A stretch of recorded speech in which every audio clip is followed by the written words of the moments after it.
Hello, Gelato Familia. What's going on? George the Disney Italiano coming to you with another live. And yes, we are still on location at our hotel. I don't know, maybe we're never going home.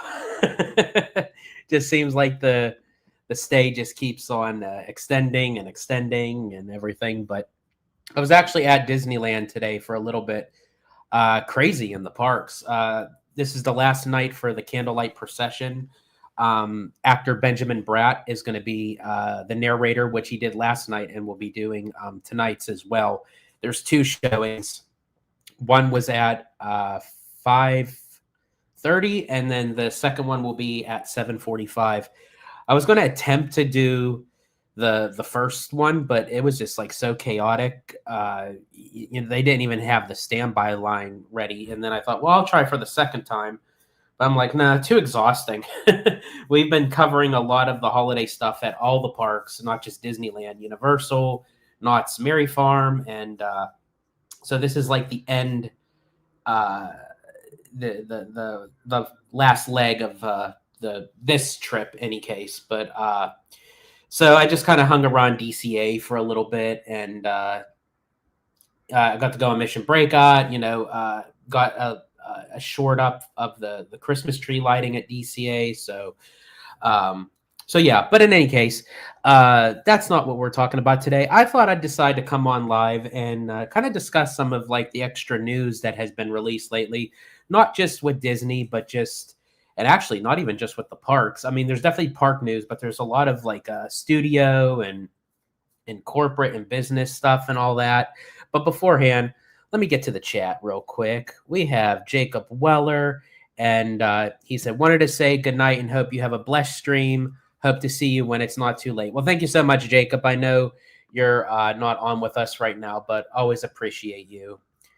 And we got Giant Peter Adventures, Hollow Hollow. It's spicy time. And then, of course, my babe, Abby. Hello, Gelato Familia. And then we got Kiki and Luca in the house. And let's see. Are you guys in a hotel room? Yes. Yes, we are, Kiki and Luca. Yeah, we're staying on location in Anaheim. And we've been we've been in a hotel room since November 21st. We actually spent like through the whole Thanksgiving week and weekend at a hotel. I mean, we got to go out and spend time with family and everything, but we were staying on location since then. So yeah, 3 weeks of being in a hotel. George's hair looks like it got electrocuted. Yeah, doesn't it though? Like I'm like, here's the thing. This is actually hat hair because I had my hat on the entire day. And I just thought, you know what? I'll keep the messy look. Why not? Let's see. We got the one and only theme park conductor in the house. Holla Gelato is amazing. Well, thank you so much, conductor. Always great to see you. And got to hang out with conductor and Tommy Toon these past few days as well. We got to do an awesome dinner at Storytellers. We did the Mickey's Christmas Carol Feast, which the video is up on Holla Gelato. If you haven't checked it out, definitely take a look-see. That was a lot of fun. Let's see. Where are we here? We got Mr. Kev on the go. Welcome in. Always great to see you, Kev. Let's see. Do you like being in a hotel for 3 weeks? What are you doing about food? So, great questions, Kiki and Luca. I really honestly don't mind being in a hotel because when I was living on the East Coast and I would travel out here, being that it was such like a hassle, like getting a flight and how much it cost and everything. It's like when I came out, it was like I wanted to be here for a while, so I would stay here like weeks at a time, and I would basically live in a hotel, and so it doesn't really bother me as far as with food goes. We actually have it kind of like a college dorm room at the moment. We have a bunch of like canned goods and we have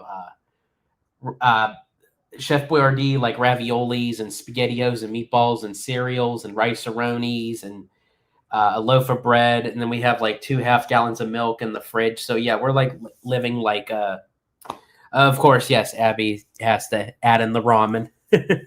I'm not a ramen fan, only just because I don't know, something about the broth. It's very it's very heavy for me. I'm more of a pho kind of person, which Abby does not like pho. So I think that's like the one thing we disagree on. She's more ramen, I'm more pho. So but yeah, Kiki and Luca, that's basically what we're doing. And then obviously, like when we're in the parks, we'll eat and what have you. But plus, we had a big Thanksgiving dinner with family at Buca de Beppo and everything. But yeah, I mean, when we're at like downtime in the hotel room, like I'm looking at like all the food right here. Yeah, so we did compliments of Uber Eats. And then some food we did pick up like with the from Target as well. Let's see. Are you going to live in a hotel for a while when we go to Disneyland Paris? And oh, sorry, you're going to live in a hotel for a while when we go to Disneyland Paris in Europe. Oh, absolutely. I expect that like when we do a lot of like international travel, I'm going to be in and out of hotel rooms, different locations, and everything. Yeah, so I'm definitely up for it. See, George and Abby probably know the people at the market by now with the 3 weeks. I'm actually surprised, like our hotel, that like they don't know us by name yet. I'm like really surprised because I like went down there like 3 separate times because they were 3 separate reservations because we just kept on extending. So as soon as like I checked out of one, it was like then checking in with another, which we're actually doing it. We were supposed to check out tomorrow, but due to with Abby's work schedule and everything, we decided to add. Well, we wanted to add one more night, but when we went to go book it, it says you have to have a minimum of 2 nights. So we booked 2 more nights. So we're gonna check out on the 10th. That's our final day because now that like we still have a few more days left before our Magic Keys are blocked out for the holiday stuff. And there are a few more things that I want to get for content. But as far as like staying here and everything, now the next mission is focusing on for the big March trip down to Florida. So I have to kind of like start, setting money aside for that and, paying off the trip and everything. So yeah, so that's going to be like the next main focus now that the holidays are kind of here, but they're kind of now moving out the door. But in any case, let's see. Also, all the hotel employees in Vegas know me too, almost like family now. That's funny. That's really funny. Let's see. I'm going to share my screen really quick. And let me see. Where am I here? There we go.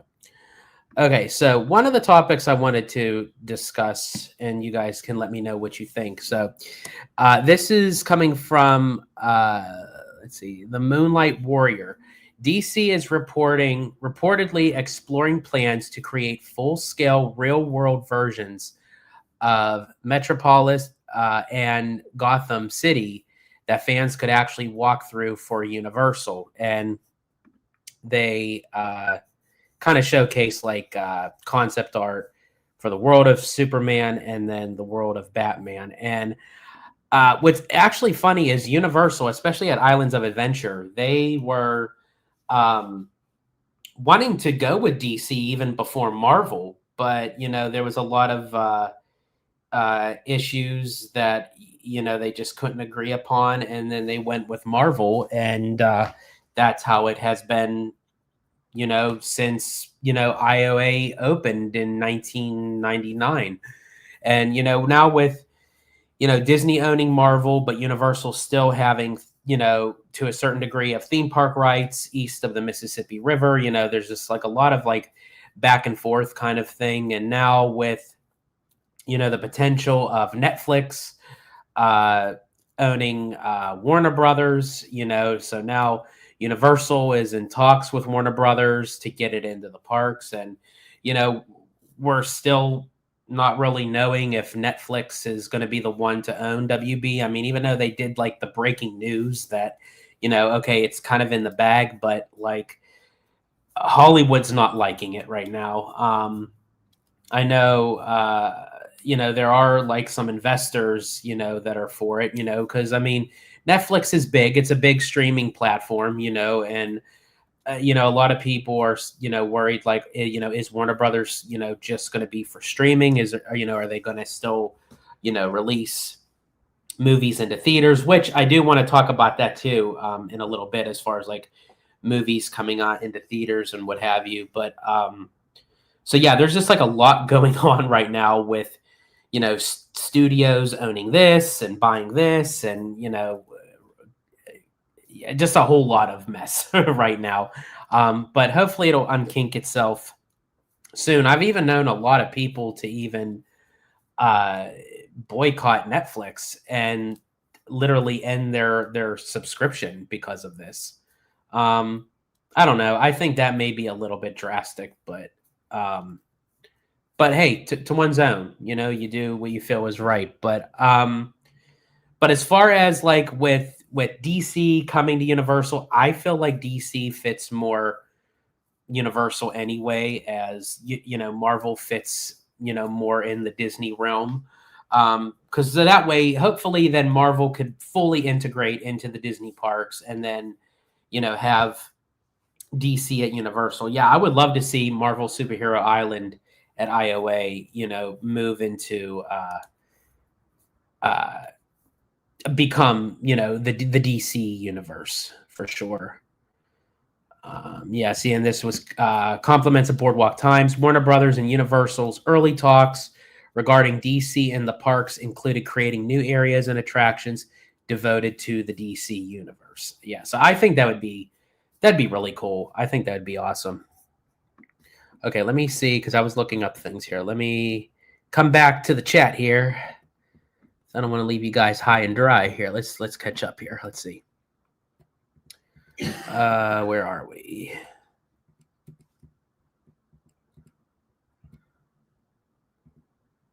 Let's see. Mondo and I are hoping that this comes to Hollywood. Yeah, I think honestly, if it does, I think DC would have a big presence at both Hollywood and Orlando. Abby says DC would be great in the Universal parks. Kiki and Luca says the most interesting thing I heard about the Netflix deal is that they are doing it to get more IP. Yeah, absolutely. I think that was everybody's main interest in buying Warner, is like they want that catalog. In the future, AI will be doing a lot of the work for movies, and will be able to make cheap movies. Yeah, unfortunately. Like they'll do it like on like cheap, like it wouldn't cost as much. I just hope that it just doesn't take away from like the creativity and the talent. And we got Remy D in the house. What's crack-a-lackin' to Abby and everyone? What's crack-a-lackin', Remy D? Let's see. Netflix will then be able to make an AI Batman movie or an AI Game of Thrones show, an AI Harry Potter movie for really cheap. Yeah, here's the thing. I'm like in the middle with AI. Like I don't have a problem with it as long as it's not being overutilized. Yeah, DC Universe at IOA. Let's see. I would just hope that whatever Marvel goes to Florida is different than Avengers Campus and more ambitious. I completely agree with you, Peter. Like, I don't want to see a carbon copy of Avengers Campus. And plus, that was like made, the plans were already set like prior to, COVID and the shutdown and what have you. So yeah, I want to see something different, something new, something hip, something cool. Let's see, which part of Gotham City would work so it doesn't just look like New York City?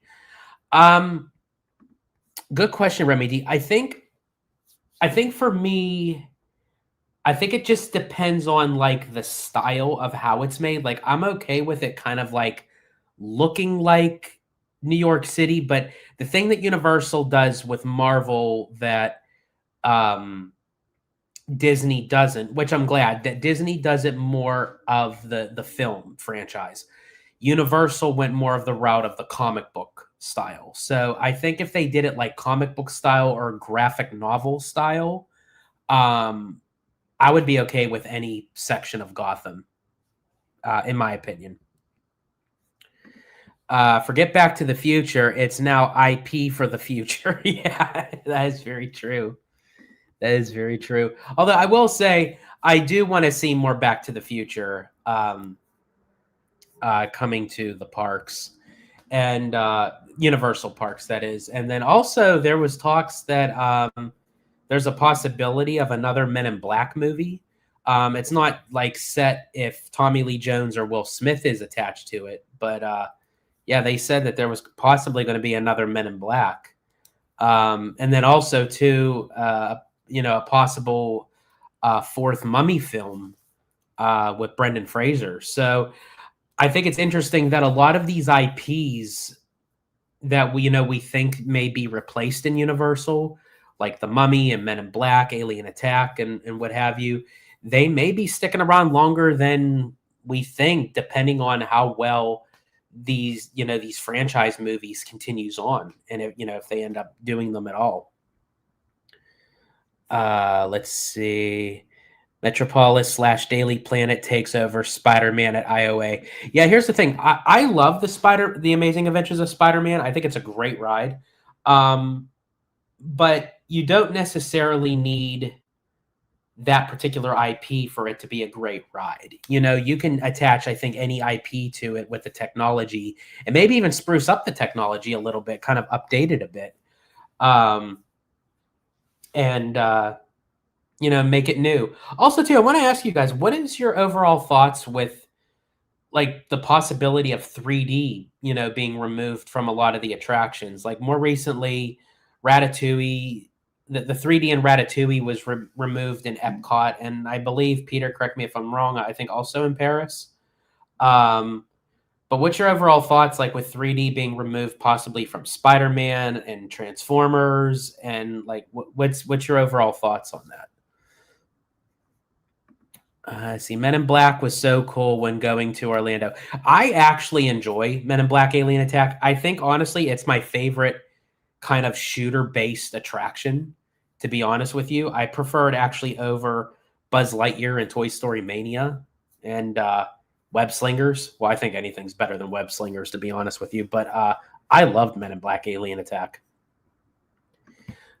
See, Trowbridge working on Spider-Man is what makes me excited for Infinity Defense.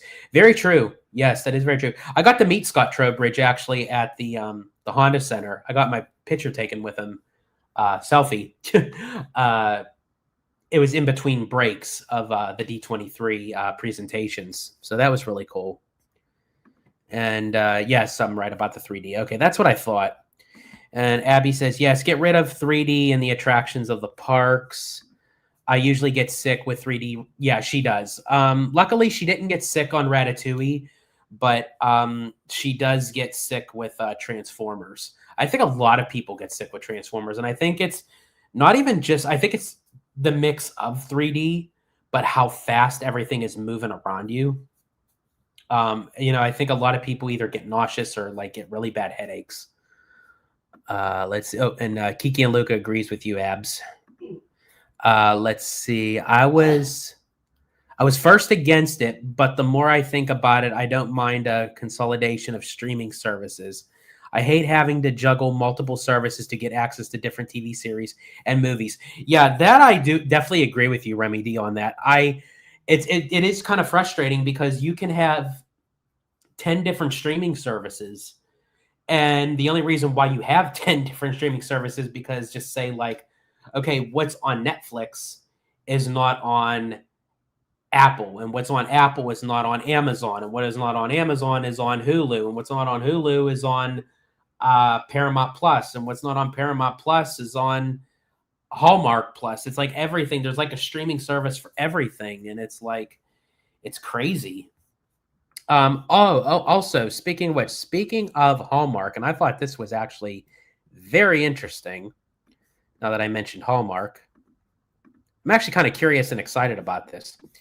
So this is coming from Boardwalk Times as well. Lacey Chabert officially announces the new Walt Disney World themed Hallmark film, Holiday Ever After, a Disney World Wish Come True, coming in 2026. So they're announcing it for this holiday season, but it's going to be released for next holiday season.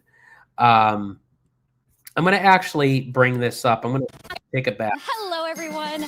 I'm Lacey Chabert, and I am so excited to be celebrating with you all.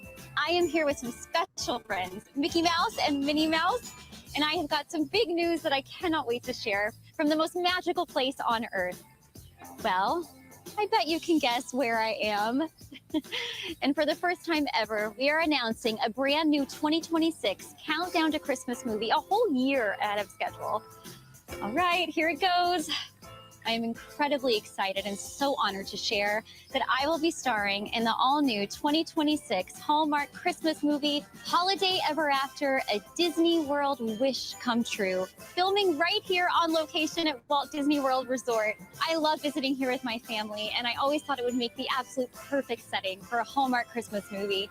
We can't wait for you to see Holiday Ever After, a Disney World Wish Come True. Merry Christmas, everyone!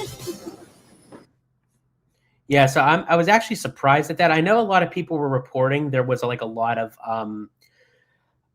like camera crew and the sound department that were down there, but they weren't sure what it was for. They weren't sure if it was like for a commercial or something like specifically of Disney, but no, it's actually for a original Hallmark Channel movie, and I think that's really cool that they're doing it. And can I just say, like, I absolutely love Lacey Chabert. I love that she's now the face of Hallmark.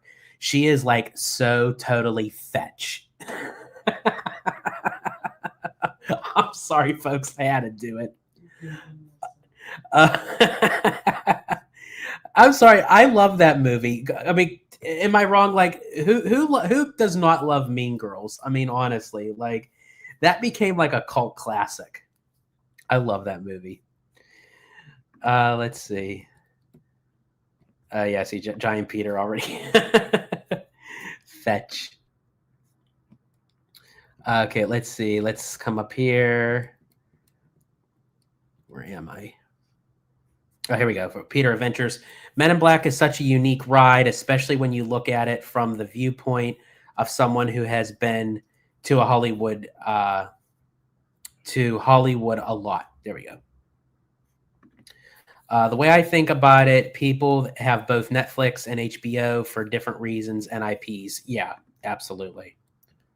I think that's honestly why I have so many streaming services, just so I can get, everything, and it's sad, really.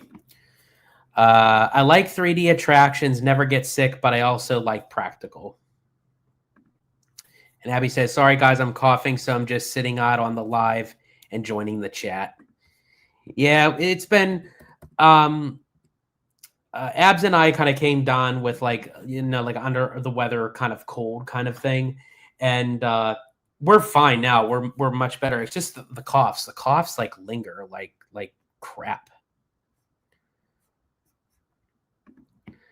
See, are you good, Abby? Was it the turkey mac?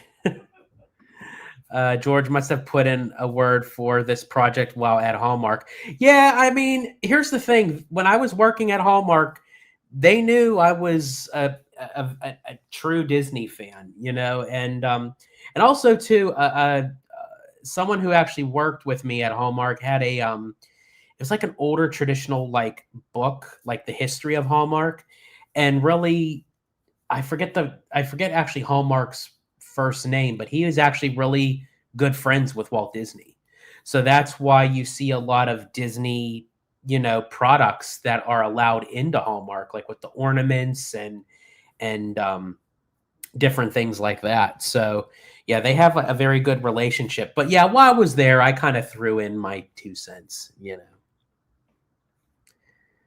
Let's see. Yeah, just a lingering cough, but that turkey mac, you can read it on my face. Let's see. I am not a big Mean Girls fan, but a very big My Big Fat Greek Wedding fan. Opa. Yeah, I love those movies too.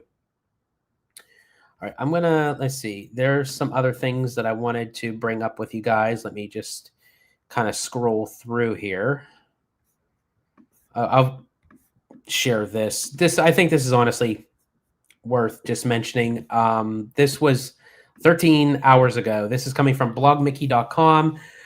New Imagineering permit hints at Indiana Jones attraction Courtyard construction. So they're kind of getting, excuse me, they're kind of getting everything prepped and ready because, 2025 is about to end and 2026 is about to start. And, dinosaurs going down in early 26. So once that's done, it's, no holds barred. They're going to start on Indiana Jones because, they already started digging up everywhere else. So, and I think too, with Indiana Jones, it's not going to be too much of a drastic change. You would have to change a lot of like the outside, area and everything in the facade, but inside, you could pretty much, they don't have to necessarily gut the whole, building, but because obviously the track layout and the vehicles, but just retheme it, with everything. So hopefully it goes well. I'm so used to Indiana Jones just being out here at Disneyland, so I hope it truly owns up to the IP for sure. And then let's see, that was for the holiday. Oh, I have to scroll down, or I scroll down, but it moves up. Yeah, I think you guys know what I mean. Let's see. Yes, Superman Saga news. I see James Gunn and Peter Safran on the Netflix acquisition of Warner Brothers. Safran confirms they're staying to the course and not changing any plans as far as like what the DC films go. Gunn says theatrical is important and remarkably well suited to DC films. Their contracts run until spring 2027 for now.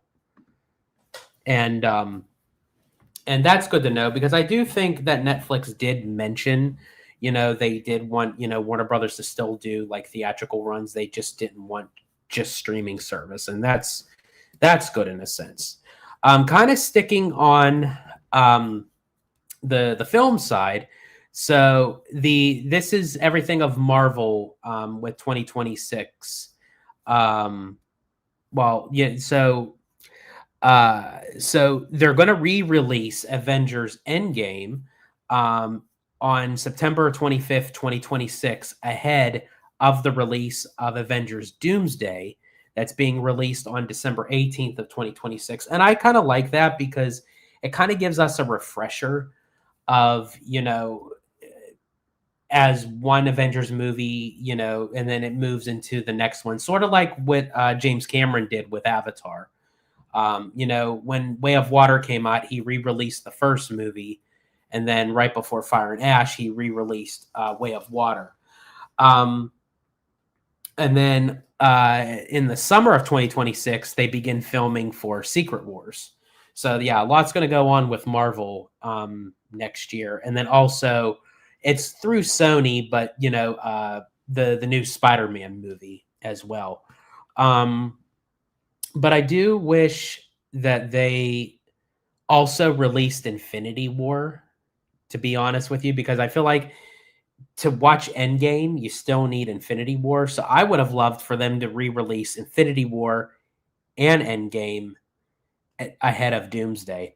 And then I say, honestly, when they come out with Secret Wars, they just do a whole Avengers marathon, release Avengers, Age of Ultron, Infinity War, Endgame, Doomsday ahead of Secret Wars. That would be really awesome. That'd be so cool. And then also too, speaking of like with Marvel and even Avatar, they're saying there's the possibility of the trailers that are going to be released ahead of Fire and Ash is going to be for Doomsday,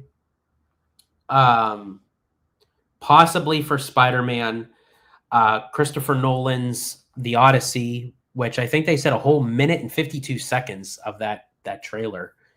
And excuse me, and I believe possibly a teaser of the untitled Steven Spielberg UFO movie. I think someone had mentioned. But in any case, the trailer for Doomsday is supposedly going to be coming out this Thursday along with Supergirl. They're releasing both of those trailers. So I might do I don't know. I may do like the teaser trailer reaction video, or I don't know if I can possibly know when it drops. I don't know. Maybe this is a maybe. Maybe I'll do a live watch party of the teaser trailer. We'll see. Then we can talk about it or so. If not, we'll definitely do a video for sure, because I'll do both. Trailers of Doomsday and Supergirl. And also sticking into the movie realm, The Simpsons 2 has been delayed to September 3rd, 2027. It was originally supposed to come out July 23rd of 2027, almost 20 years to the day. But for whatever reason, it got delayed. It got pushed back to September 3rd, which is okay. If they have to work on some things, I'd rather something get delayed and it work well than it be rushed out and it's, total crap, and I love The Simpsons. So let's see. Gonna keep on going here. It was actually interesting. I want to showcase this. So Netflix owns major IPs, movies, and companies if it successfully buys Warner Brothers. So this is the whole list that if they acquire Warner Brothers, this is like all the IP that they'd be getting. So Harry Potter, The Lord of the Rings, which is the film rights, Minecraft, the film rights, Game of Thrones, The Conjuring, Friends, Oceans, which is like Oceans 11, 12, 13, Gremlins, Evil Dead, Mad Max, The Matrix, Beetlejuice, DC Comics, Adult Swim, Tom and Jerry, The Jetsons, Casablanca, Citizen Kane, The Goonies, Scooby-Doo, Rick and Morty, Johnny Bravo, The Looney Tunes, The Hangover, The Sopranos, Robot Chicken, Mortal Kombat, HBO/HBO Max, Smiling Friends, The Flintstones, The Boondocks, Adventure Time, Sex and the City, Final Destination, Cartoon Network, Singing in the Rain, The Powerpuff Girls, A Clockwork Orange, The Big Bang Theory, Courage the Cowardly Dog, TCM, which is Turner Classic Movies, The Wizard of Oz, the original film, Dune 3, only distribution rights, every TT Games made Lego game,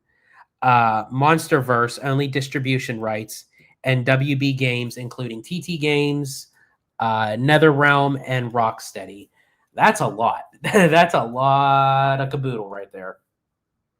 And also too, I wanted to bring up, because it had mentioned like the Lego and everything. So I think that was actually kind of like an interesting thing to bring up. What are your guys' thoughts on possibly Legoland getting a Harry Potter Legoland? So it's like they're utilizing the Harry Potter universe, but it's through the quirkiness of the Legos. Because obviously, they made a lot of Harry Potter like Lego sets and everything. Then they have the Lego Harry Potter video game, and I'm very curious of what you guys think of that. So while you guys think about that, I'm going to come back to the chat and let's play some catch up. Yep, Abby says dinosaur is going extinct soon. LOL. Kiki and Lucas says Netflix entire business is based on subscribers. They aren't going to have 1 week movie showings like they are with Frankenstein and Knives Out. Let's see. Giant Peter Victor says, what was your position at Hallmark? Good question. So what I did for Hallmark was, like when you guys go into the stores and you see the nice like set pieces and everything put together, all the shelving, everything. And so I would build like those sets in like it was a franchise, but it was a separate owner. It wasn't corporate. He had two corporate stores, but it was more so a franchise of, like his personal stores that he bought up. But I would like set up everything, and I would do all the auditing and the setup placement of the cards and everything. So yeah. Let's see. Doomsday is a direct sequel to Endgame. Yes, thank you, Peter. I did want to mention that, and I forgot to. Yeah, it is literally as soon as the events end from Endgame, it's going to move right into Doomsday.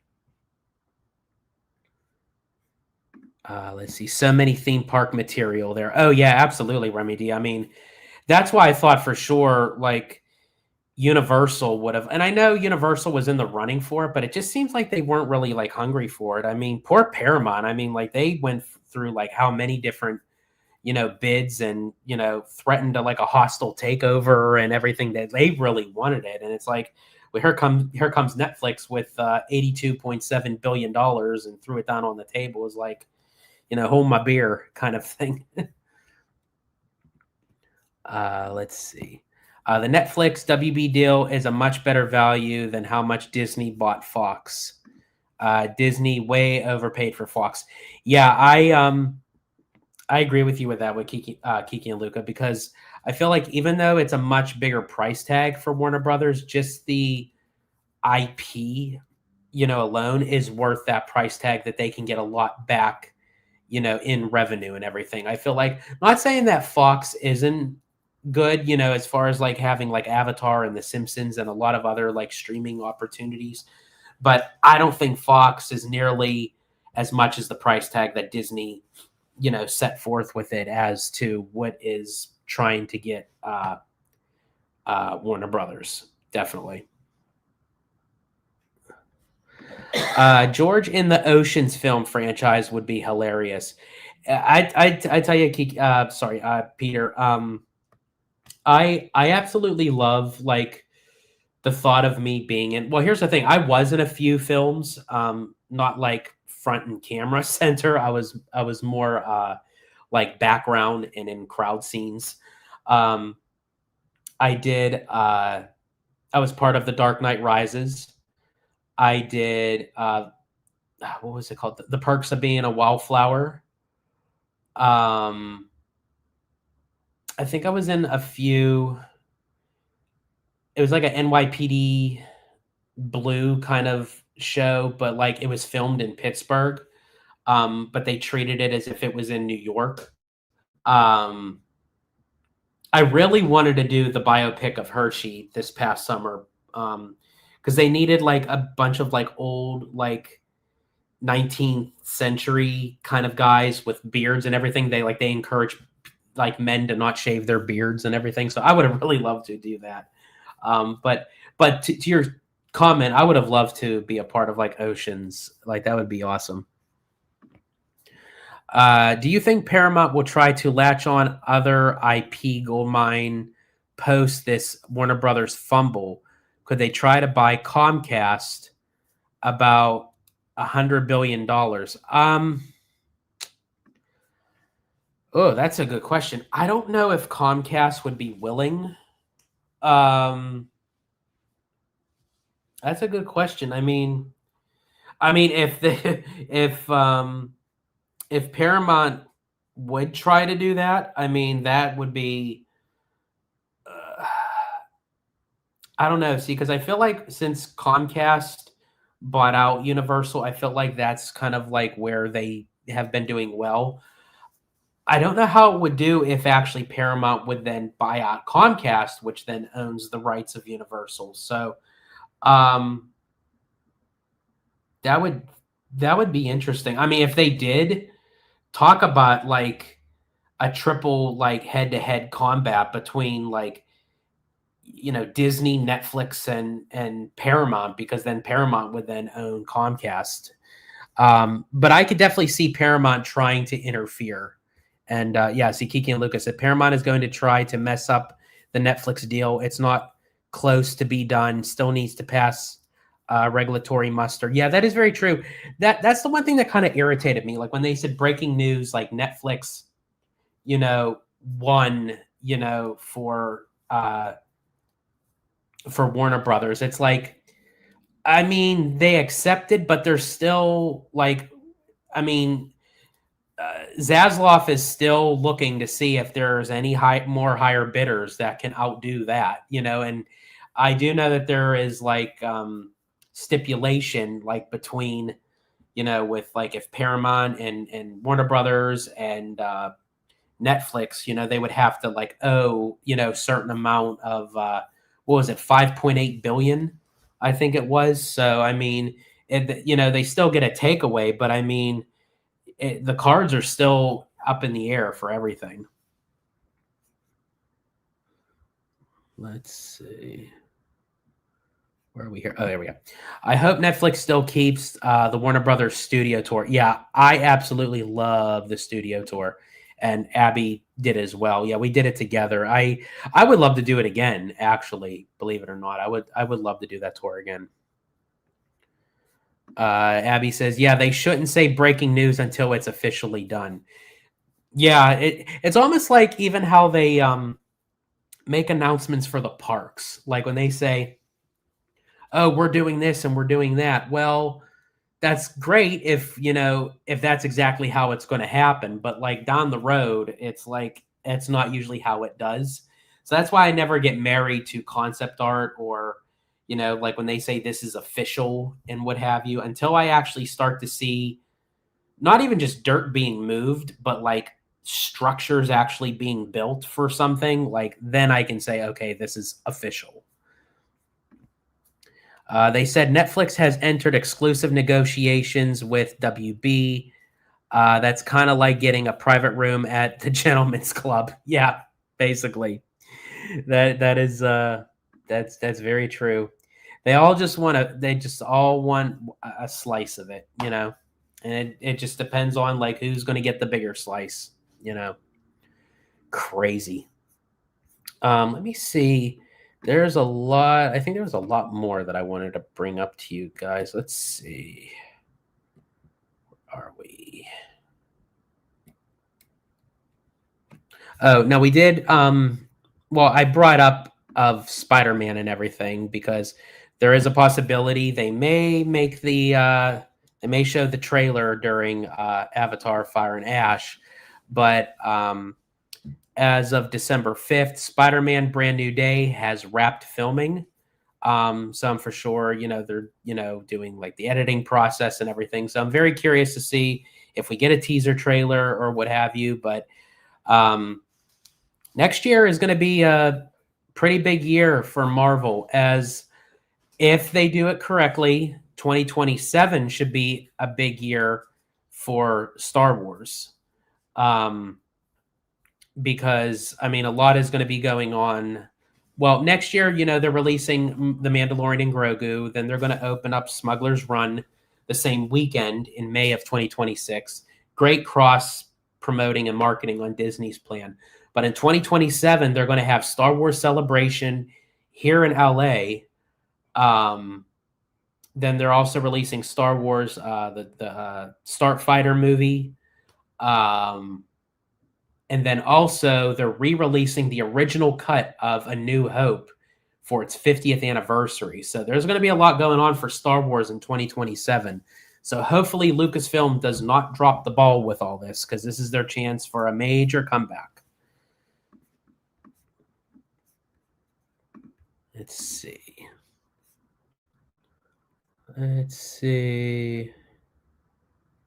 Where are we here? Let's see. My aunt met Matt Damon while she was dealing at the casino while he filmed the Bourne movies in Vegas. Oh, that's cool. That's cool. I wish that I was on one of the trams, like while Dwayne Johnson was like meeting and greeting the fans while they were filming the latest Jumanji movie. That would have been really cool. And then also the cast of Happy's Place took over one of the trams as well. Abby and I did a couple. We did a couple live tapings. We did the final episode of season 2, and then we did an episode prior to that as well. So really cool show, very funny. Love Reba McEntire, love Melissa Peterman, and always a fan of them from the show Reba. I grew up on that show, so that was really cool. But yeah, they took over like the tram tour as well. Let's see. I am hyped for Brand New Day. Yeah, I can't wait for that one. Let's see. Abby says, yep, I'm excited for Brand New Day. Reba McEntire is awesome. Yeah, absolutely love her. And I swear she is like aged very gracefully. Like she looks great. Let's see. I wouldn't be surprised if Spider-Man had a bigger box office than Doomsday. Hey, but you know what? It's funny you say that, Remy D, because if memory serves me correctly, now I'm not talking about worldwide box office, but correct me if I'm wrong. Did the first Black Panther outbeat Infinity War? I thought Black Panther outbeat one of them, like domestically. So, I mean, that really wouldn't surprise me that if an individual, Marvel movie beat like one that you were expecting something to be much bigger. See, Brand New Day is coming out next summer and Doomsday is coming out next December. So I would think we would get a Spider-Man trailer before or at the same time as Doomsday. Probably a Mando trailer too. Yeah, Kiki and Luca. Yeah, they're calling the Doomsday trailer to be released this Thursday, along possibly with the Supergirl trailer. So if a teaser trailer is going to be released for Doomsday, yeah, I could definitely see Spider-Man being released pretty close as well. My mom said the same thing about The Rock on the tram. Yeah, like we're there all the time, and the days that we're like not there, that's when they decide to like infiltrate and like the tram tour. Like, what the hell? Let's see. Oh yeah, Dolly Parton's another one. I do want to go to Dollywood. That's another place I do want to visit eventually. Maybe like after the fact that new ride opens up, because I'm very curious about that new ride system. I know they have that, and then the other ride system that they just released at the IAAPA Expo that kind of looks like it would work for like a Back to the Future kind of style ride. That would be so cool. Let's see.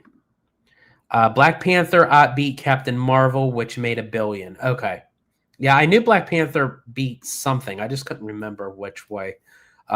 Which one? Sorry, I saw No Way, and I said which way. Spider-Man No Way Home made close to $2 billion. So Spider-Man could make more than Doomsday. Yeah, I think here's the thing, like No Way Home, like now this was just my experience in the theater. There was a lot of reaction during Endgame. There was a lot of crying, a lot of sobbing, like you could hear it. But the eruption of roar that came from No Way Home when all 3 Spider-Men were sharing the same screen at the end, like people were standing up on the seats, jumping up and down, screaming and cheering. Like it felt like I was at a football game. Like that's like how big this was. Like I've seen 2 times like something like that epic at a movie theater, and that was for Spider-Man No Way Home, that literally people were standing up on the seats. And then I went opening weekend to Frozen.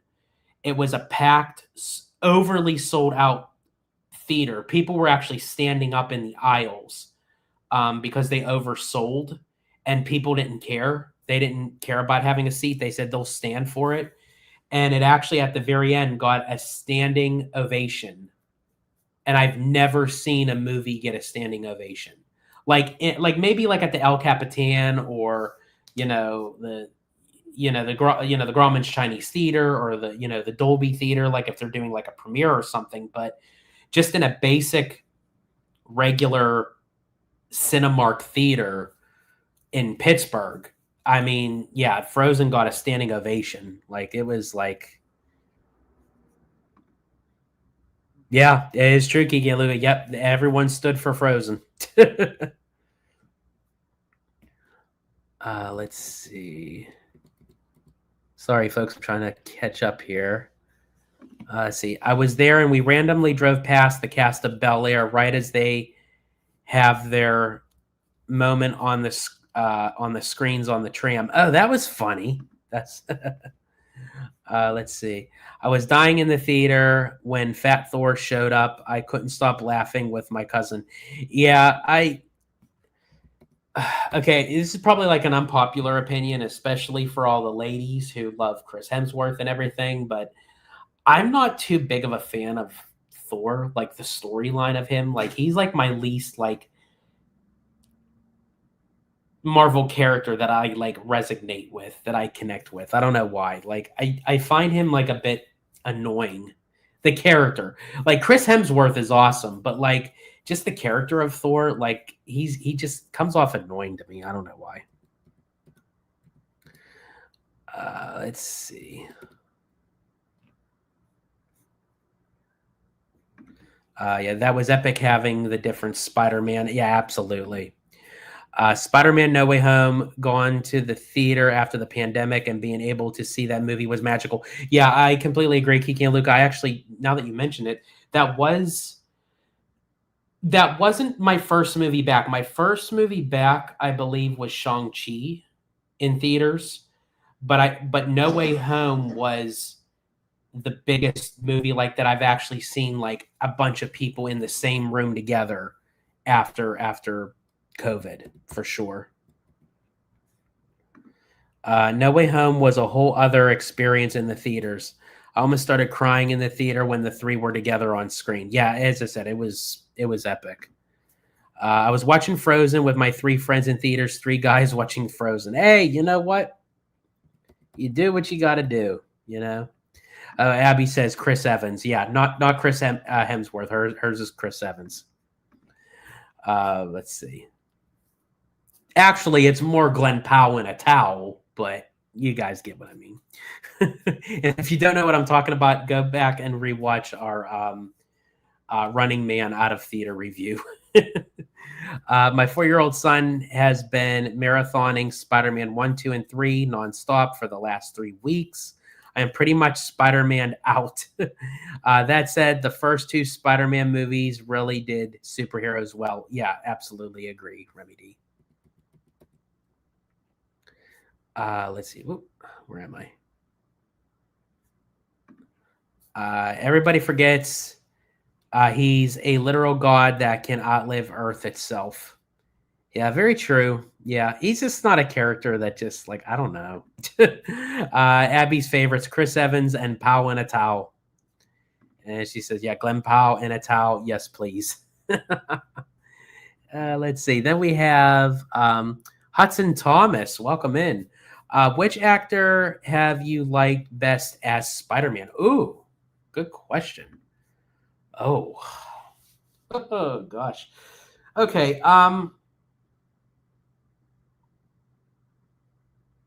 Okay, so I'm trying to think of how to say this. Okay, so I prefer Tom Holland. I do think he's a great Spider-Man. I feel like he fits more of that kind of quirky teenager, kind of like, you know, that got bit by the spider, and you can kind of see like how he can kind of manifest into a superhero, and kind of like that young innocence of him, of how like he wanted like Tony Stark's blessing and like have him take him under his wing and everything, and trying to find himself not only as Spider-Man but also as Peter Parker. Having said that, being a 90s kid and growing up also in the early 2000s, I mean, Tobey Maguire, what he was Spider-Man to me, like as growing up. Like, I think honestly from watching the first Spider-Man movie when it came out in theaters, and was it 2002? Like, it generated a much more interest in that character again for me. Like I would watch the 90s cartoon show and everything. I had the action figures and everything, but to actually see Spider-Man like live, like on the big screen, and in this like fast-paced kind of like action adventure kind of thing. And again, at that time, Tobey Maguire, like he was a powerhouse at that time, you know. So so I don't know. It's a kind of a toss up between Tom Holland and Tobey Maguire, but for different purposes. And no disrespect to Andrew Garfield, I just feel like that was a time that I really wasn't into that version of Spider-Man. But I respect his acting, his craft as bringing something to Spider-Man, and I think he did a phenomenal job acting alongside Toby and Tom. You know, the three of them together. That was awesome. Let's see. So yeah, great question, Hudson. Thank you so much. Let's see. Crazy story. There was a waiter at a local restaurant I used to go to, and he looked a lot like Chris Evans. I told him he looked like him, and he said he actually knows Chris Evans' cousin. That is interesting. How do you do this, Peter? Like you're like have like these wild, well, I mean, we have some wild and crazy stories, but like you have like these like real like once in a lifetime kind of like moments that I don't think no one else can have but you. But that's awesome. Let's see. You guys need to rewatch Spider-Man Far From Home before going to Venice, excuse me. Many of those locations, including the Venice airport, show up in the movie. Okay, cool. Kiki and Luca says, did you know Glenn Powell was in Dark Knight Rises? He was the stock trader who gets his head bashed in by Bane. That is right. That is very true. That is very true. Depending on where because there was a lot of scenes that were filmed, obviously, when I wasn't there. I don't recall seeing him, but then again, I might have bypassed him, like, because of course, not knowing who he was at that time. But I don't recall seeing him there. But then again, a lot of my scenes were probably cut. But yeah, but I do know who you're talking about, Kiki and Luca. That is true. And Abby didn't know that either. Now we're going to have to watch The Dark Knight Rises. But it's not to see if we can spot me. It's to look at Glenn Powell. Let's see. Tobey Maguire is Spider-Man. I can't even call him Toby if I see him in person. I would somehow end up calling him Peter Parker. And Hudson Thomas says, I like the Tom Holland character a lot more before I experienced the TCA ride. Yeah. That is very true. That is very true. I think a lot of people had a lot more respect. Like, I don't understand. Okay, I'm going to go on a little bit of a rant here, folks, so bear with me.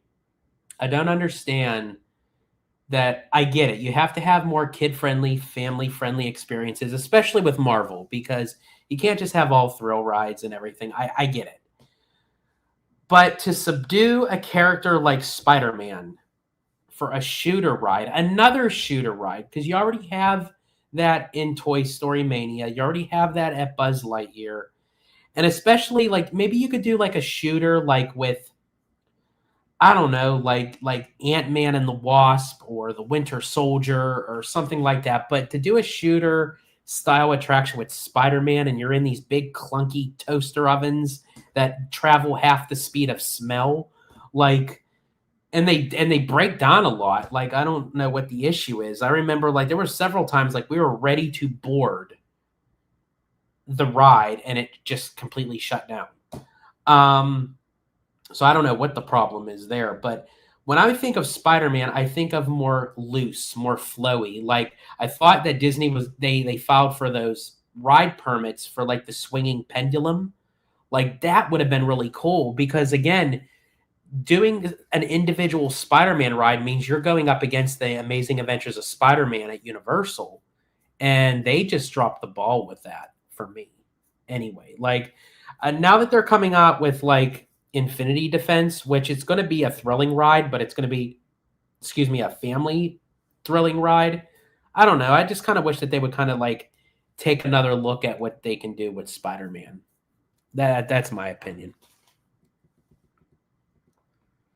Let's see. I randomly met and Mr. Fantastic at IKEA in Burbank. Yes, I do have some crazy stories. You met him in IKEA. Interesting. Yeah, that's the thing. Like, I don't know what's more interesting of the story, that you met him or you met him in an IKEA. Let's see. Nope, it's okay. He's not in a towel. Towel Powell was also in Spy Kids 3D Game Over. Yeah, I did hear that, and I had to actually go back to try to find him because I was a huge Spy Kids fan growing up, and excuse me, and I had to like go back to see what his character was, and like he's shown briefly, but yeah, I did not like know that until I looked at that one too. I do wonder if Tom Holland will reprise his Spider-Man role for Infinity Defense, the tower in Hong Kong, and the roller coaster. I would think so. I mean, he's still Spider-Man, and with Spider-Man, 4 coming out, and yeah, I wouldn't see why he wouldn't. At least maybe if he doesn't show his face, like just the audio, like of his voice. Just hopefully they don't use AI.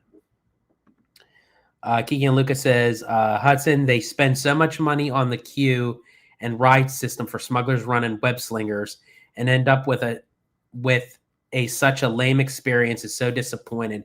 Granted, kids do love it. Yeah, absolutely. Like, kids go crazy for it, but it's like, and I do agree with you, even with Smuggler's Run. Like, but I do wonder now with the new Smuggler's Run that's coming out, where now people are going to want to be the engineers, because the engineers are the ones that can pick the locations and everything, and it's going to be more themed to the Mandalorian and Grogu. I'm very curious to see how more popular it becomes, and honestly, I think this is the point of no return for Smuggler's Run. I think, honestly, once they change it to this, they can only go up from there. They can't go backwards. So I can't foresee them going back to the original mission. Maybe like once in a while, like maybe if they're changing out things, but to permanently go back to the original mission, I can't foresee it. Let's see. Spider-Man was featured in one of the concept arts for Infinity Defense. Yeah, so I'm for sure they'll definitely utilize him. Tom Holland's Peter Parker is good. I just didn't like he had a lot of Iron Man tech at his disposal. Made him less special. It makes sense because you're fighting gods and aliens. That's very true. Yeah, I can see like how it kind of like dips away from like the traditional like Spider-Man like legacy story. We usually ride Spider-Man 1 out of 4 times we've tried to ride it. Yes, we have. I do, however, like that anyone of any age can go on web slingers, even babies. Yeah, it's very true. Like, I mean, if you have young kids, I mean, you could practically take anybody on. Let's see. Hudson Thomas says, especially after experiencing the Islands of Adventure ride 20 years earlier, yet it still seems technologically superior. Very true. Yeah, I did touch upon that earlier. It's like, even though that ride came out in 1999, like, yeah, the tech, the everything that goes behind that ride is so much more superior than web slingers. And as I said, they had competition with that. Disney knew that going into making their own version of a Spider-Man ride, and I don't know why they went that route. I have no idea. That said, they like these screen rides because they can change the video like they are with Mando and Grogu. That, yeah, it is true. You do a lot of practical sets, and you're kind of stuck with that for a while. And I love practical sets. Don't get me wrong. I love audio animatronics. But yeah, thinking as a business standpoint, that's why Disney, and I think even Universal kind of leans a lot towards where they could still do practical sets, but do screen based because they can change things out at any time. Let's see. Poor Glenn Powell has a new name for Hollow Gelato Familia. Towel Powell.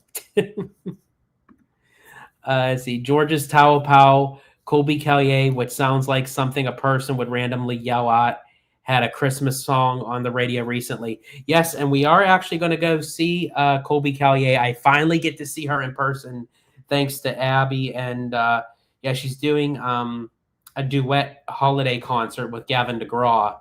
And their final stop of their tour is here in California. So we're going to see the last leg of that tour. So I finally get to see Colby in person. I've been a fan of her since her first album came out. You know, I've been a fan of her since 2009. Let's see. I would love if Universal kept Lost Continent IP less and made a grand dark ride in which you have to do battle with gods and monsters.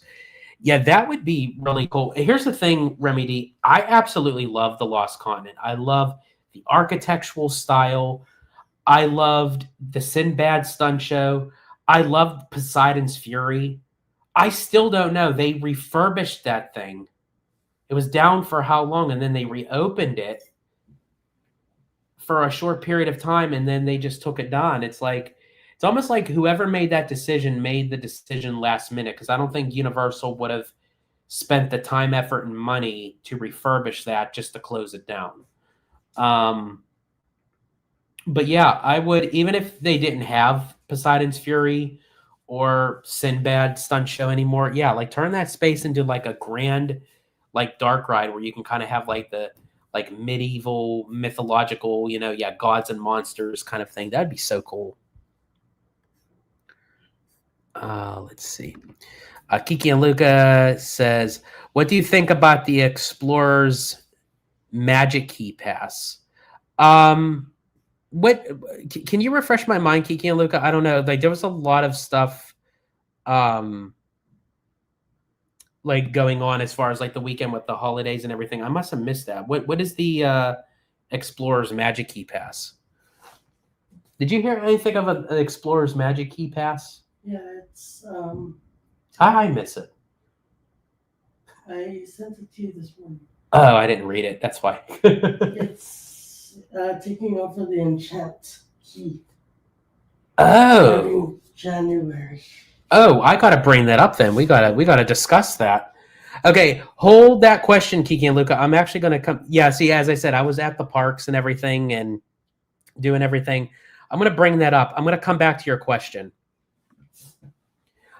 See, would you say Josh D'Amaro is the best performance you have seen on a stage in person? That dude dodged fire like a ninja. I will say I will give it to him because I thought for sure he like through like the Disney community, like, but he knows how to work a crowd. Like he is a people person, so he knows how to get people on his side for sure. He also said, keep Mythos. Yes, do not touch Mythos. I want Mythos as Mythos, not rethemed. You just got to keep Mythos as Mythos. See, and Hudson says, how do you and the people in your chat come up with better ideas than Disney? You know what, Hudson? That is a very good question. Here's the thing. I appreciate it. Thank you. That's the frustrating thing, Hudson, is it's not that difficult. It really isn't. If you really sit down and have a discussion like we're all having right now, I don't understand the people that are getting paid quadruple our salaries as us, as the consumer. They can't come up with any of these kind of ideas. It's not that difficult. I don't get it. I don't get it. But I thank you so much, Hudson. And I do appreciate you being here. I love you being part of the conversation. And have any more questions, please throw them my way. Anything George says Disney does, rest in peace, Red Car Trolley. Yes, that is true. And Hudson, yeah, for some reason, anytime I throw out an idea or a suggestion, or even if I'm being sarcastic, but it sounds like a good idea, sometimes days after, like Disney will make the announcement. And I'm like, whoa, that's like scary.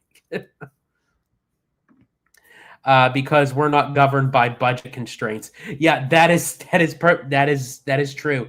And yeah, and when I say that, like, too, it's really not against Imagineering, because Imagineering is held tied to budgets. I think if Imagineering wasn't held to these budget constraints, they'd be doing what they do best. And yeah, so when I say like the quadruple people, like the people making quadruple our salaries and everything, I'm talking about like the big wigs, like the people that are sitting telling like Imagineering what to do. Like, it's not that difficult. I should have dropped off a list of to-do items at Imagineering the other day. Yeah, that would have been cool, Peter. That would have been awesome. Let's see. Then tell them to move Avatar somewhere else at DCA. I tell you, Hudson, I'm right there with you, man. I'm right there with you. Okay, so we're gonna get on to that. Okay, Hudson, I'm gonna come back to that. I'm gonna go to Kiki and Luca's thing, because again, I did not know that they're changing enchant. Like, this was new to me. As I said, with all this other stuff going on.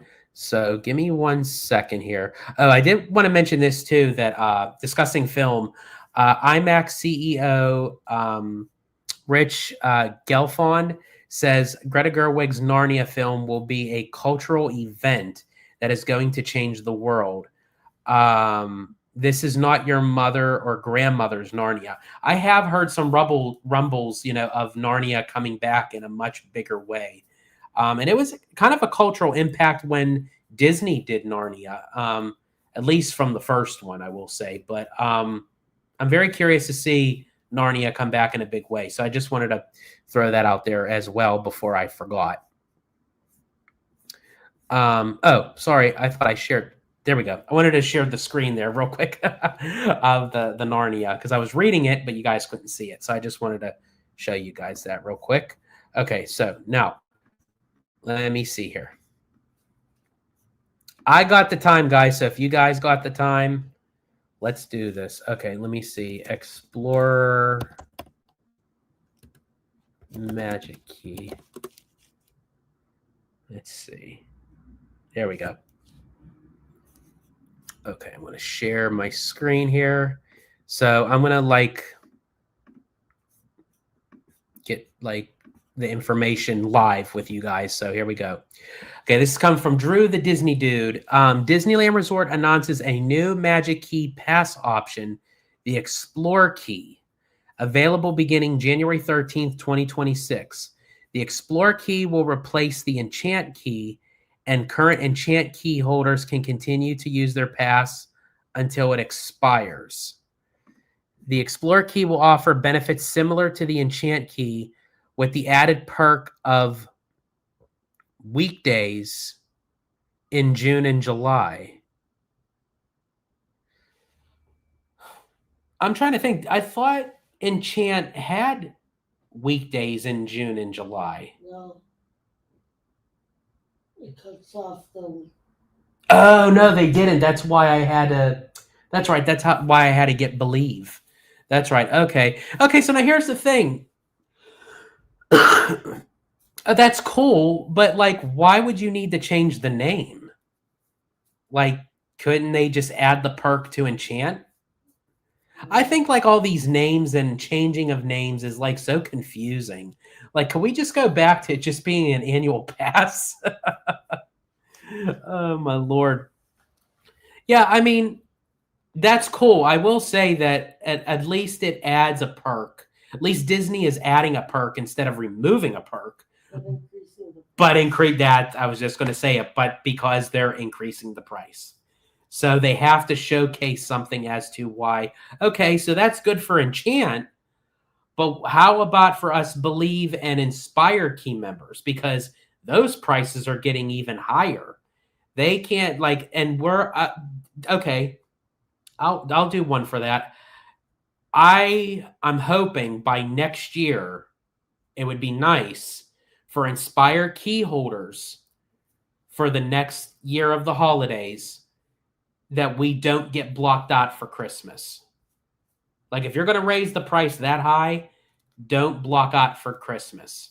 and maybe give us a ticket to Oogie Boogie or the Halloween event, or even like if it's not Oogie Boogie, or if they give us an After Dark ticket, like for Star Wars night or Sweethearts night, or for whatever that we choose. Like, give us something of that that's worth the price.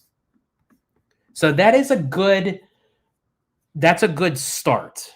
I will say that is a very good start for Disney to showcase that they're raising the prices. So we got to do something to add in a little bit of extra perk to kind of sweeten the deal. Okay, cool. As to changing the name of it, I don't know why they're changing the name just to add it, that perk. I think it's going to confuse people more. Fresh Baked has a theory. Oh, he has a theory? Fresh Baked. He does? Mm-hmm. What's his theory? That because of the new name, it'll entice people to buy it, and enchant people will not get mad that they're just adding a couple dates and paying a lot more money. Oh, yeah. Okay. That makes sense. I'm not sure if you guys heard Abby, but yeah, Dave from Fresh Baked had a theory. This is what she was telling me right now, is to have a new name, it will entice people to go for the new key because, it's the brand new shiny thing, and it won't upset the already enchant key holders just by adding something, as simple as weekdays. So it'll be like an easier kind of transition. So we'll have to wait and see. But thank you, Kiki and Luca, for bringing that to my attention. I did not know about that. So cool. We got to talk about that on the live. Okay, let's catch up with the chat here. It was something, that Hudson had said. Oh, okay, yeah. Here we go. So to answer your question, Kiki and Luca, I'm okay with it, as I said, and now it kind of makes sense about the name change and everything. So hopefully, we'll have to wait and see how people take to it. So to Hudson's thing, tell them to move Avatar somewhere else in DCA. I don't know how many times that I have mentioned this on the channel and on my lives and what have you. Sorry, folks. As you can see, I have a little bit of a cough. But I don't understand. Yes, I get it. Disney knows how to have a way with having something and changing it into something else spectacular. They are masters of it. Kudos to them. That's really not my issue. I know that they can literally turn Hollywoodland into Pandora. My thing is of how everything is so opened, and it's going to be even more open because it's supposed to have the natural nature organic setting, because you're going to remove all those buildings, and it's in the crosshairs in between, coming off of Buena Vista Street and also on the other side coming in from Avengers Campus. How is that transition going to work? Down in Animal Kingdom, there's a huge, as I said, this is the East Coast of me, folks, walking path that you go across a bridge and you integrate from being like an outdoor nature into outdoor nature again, but out of worldly kind of thing. It still fits. I don't know how the placement is going to go where they want to put Avatar. Now, I think someone had mentioned it. Where is it? Someone mentioned, oh yeah, here we go. Giant Peter Adventures. Simba Lot / Disneyland Forward should be where they do the blue sky stuff at D23. Absolutely. I completely agree with you on that. And speaking of the Simba Lot, that's where Avatar should go. That's where I thought it was going to go. You have a blank canvas, and you don't need to rush. James Cameron doesn't even rush the films. Look how long it took for us to get Way of Water from the first Avatar. And this is why I don't think that this is a James Cameron situation. I don't think that this was his decision to say, oh, yeah, especially because he's a stickler for details, that he's going to be like, yeah, stick it in Hollywoodland. I just don't see him doing that. I think he would want something as the Simba parking lot. So I don't know how they sweetened the deal or how they talked him into agreeing to that, but and I know they said, Monsters Inc. Mike and Sully to the Rescue is eventually going to be removed for Avatar. Here's the thing. Mike and Sully to the Rescue is going to be removed no matter what. We know that. As far as it being removed for Avatar, things can change. I mentioned it before. Jay Rizzullo, who was, Parks chairman at the time for the very first D23 Expo at the Parks panel back in 2009, made the announcement for New Fantasyland. They announced all those princess meet and greets. Cinderella's, French chateau, Sleeping Beauty's cottage in the Woodland Hills, and everything. That all got 86'd, because then Tom Staggs came in as Parks chairman and is like, this is all great, but I have 2 young boys. Like, they're not into this. So they compromised. They removed Snow White's Scary Adventures. They put in Princess Fairy Tale Hall to have all the princess do their meet and greets. And that middle section that was supposed to be for Cinderella and Sleeping Beauty became the Seven Dwarfs Mine Train. So things can get changed very quickly.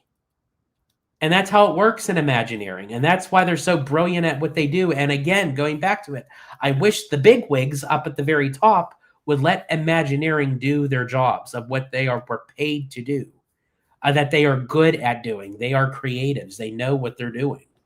So Hudson, I'm right there with you, man. Like I hope they can figure this. And then also too, the monorail, like, I don't understand like how that's going to configure in with Pandora. And I just say literally Zootopia 2 just came out.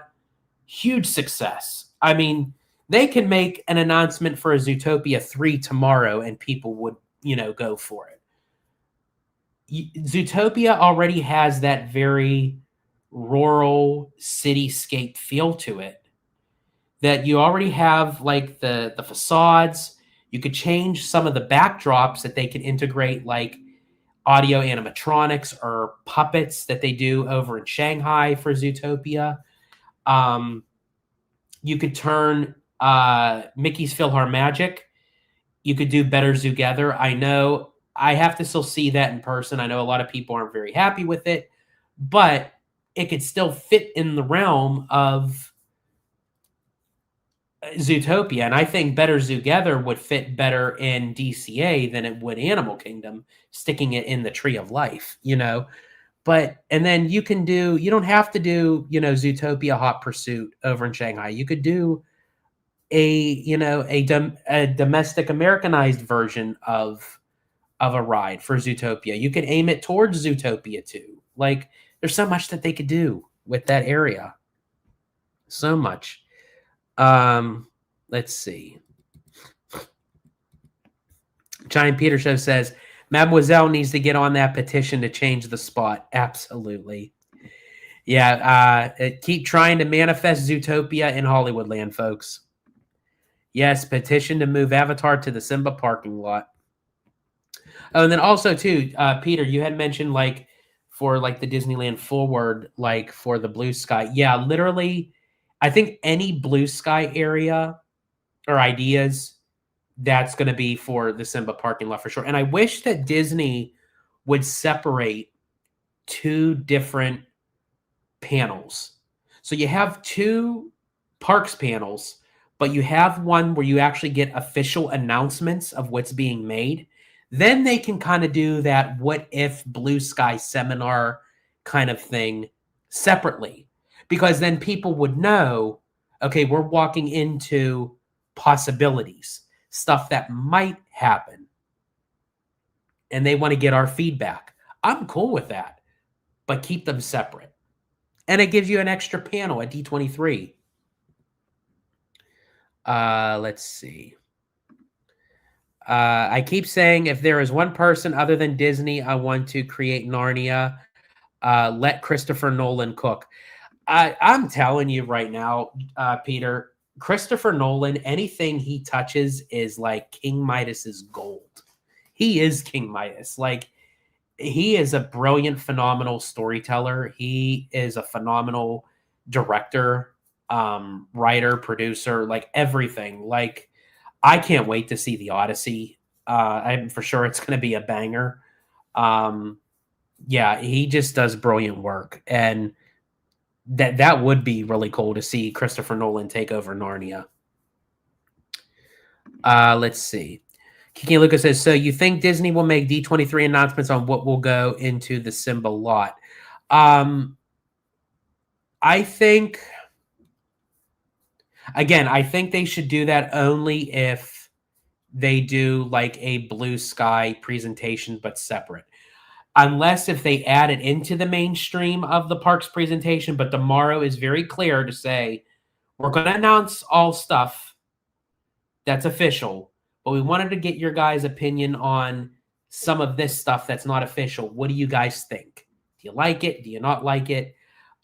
Because I feel like with the Simba parking lot right now, I don't think they're going to have anything official yet because they're still working on the Avengers Campus expansion. You know, the permits already went out for the backstage area for Coco. You know, things are being moved there. And Lord knows what they're going to do with Avatar. And here's the thing, as I said, they could take their time with Avatar. Because James Cameron even said that Fire and Ash is probably going to do very well, but he has a number in his mind that it has to hit bank for him to consider doing Avatar 4 and 5. You know, so, and 4 and 5, he said, is a completely different saga. Fire and Ash ends this trilogy.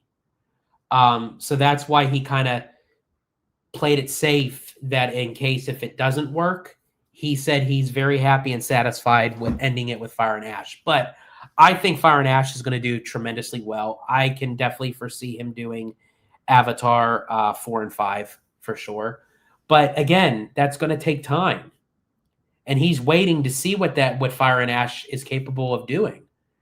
But I don't know why Disney is in such a rush to hurry up and cram Avatar into Hollywoodland. So for me, like, I say, you know, the possibility of, like, you know, do Coco, finish up Avengers Campus, put Zootopia in Hollywoodland, and then work on Avatar and anything else that's going into the Simba lot. That's what the Italiano would do. Giant Peter Adventure says they should have like Adventureland Key, Toontown Key, Tomorrowland Key. Yeah, or they could just call it like the shorthand, like Adventure Key, Toon Key, Tomorrow Key, you know, like play on that Frontier Key, you know, main, you know, something like that. Remy D says, what do you think of Universal Orlando's new AP perks for 2026? Good question. I think, honestly, Universal is kind of getting, like, kind of like knowing what the backlash that Disney's going through right now, like with like add-ons for annual pass perks, especially again with prices, you know, raising and everything. So I say to, honestly, not just Disney and not just Universal, I say to all that if you're going to increase price, you got to increase the value of that price as to why convince us as the consumer to keep it. So to keep on adding these perks, and hopefully Disney catches on to that as well. And obviously, like what we were just talking about with the Enchant Key, you know, becoming the Explore Key, you know, and adding weekdays, you know, in June and July, that's a major step forward. So kudos to Disney. And I say even kudos to Universal, you know, for what they're doing. I'm cool, you know, even if it's baby steps, you know, it may not seem significant, but as long as they see us as the consumer and we're responding positively to say, hey, sometimes small things can add up, you know, they'll keep doing that. You know, so I won't have a problem with them raising prices as long as we get something in return. Let's see. Hudson says everybody's going to be disappointed when they put another hotel in the Simba lot. Okay, so I have heard that, Hudson. I have heard that there is a possibility for a hotel in the Simba lot. My thing is, I'm okay with that. The only thing that could make me think that they may not, for two reasons. And if they do, I'll explain how they can do this. They already have the Pixar Place hotel there. I don't know if they're going to have two hotels that close together. Secondly, if they do decide to add another hotel there, it would have to be one where you can have access into that expanded part of the park. So I think that they would add another hotel, but still add more theme park space to there as well. But if they decide not to do that, I do believe they're going to add another hotel eventually, but I think it's going to be over at the Toy Story parking lot, because I still strongly hold that the Toy Story lot is eventually going to become the third gate of Disneyland. And they could have another hotel there that would benefit to say, hey, a new theme park, new hotel, and people who are staying at that new hotel can go in easy access to the new third gate.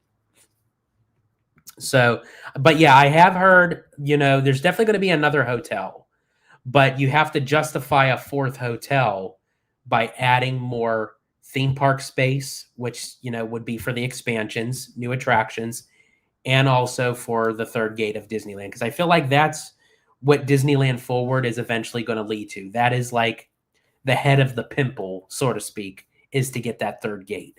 I know that is a very bad, disgusting analogy, folks. I do apologize, but it's the only one I could think of at the moment. Let's see. LOL, George. Disney will give block more dates for Inspire and make you pay more for it. And Disney will tell you Disney will tell you to like it and bend over more next year.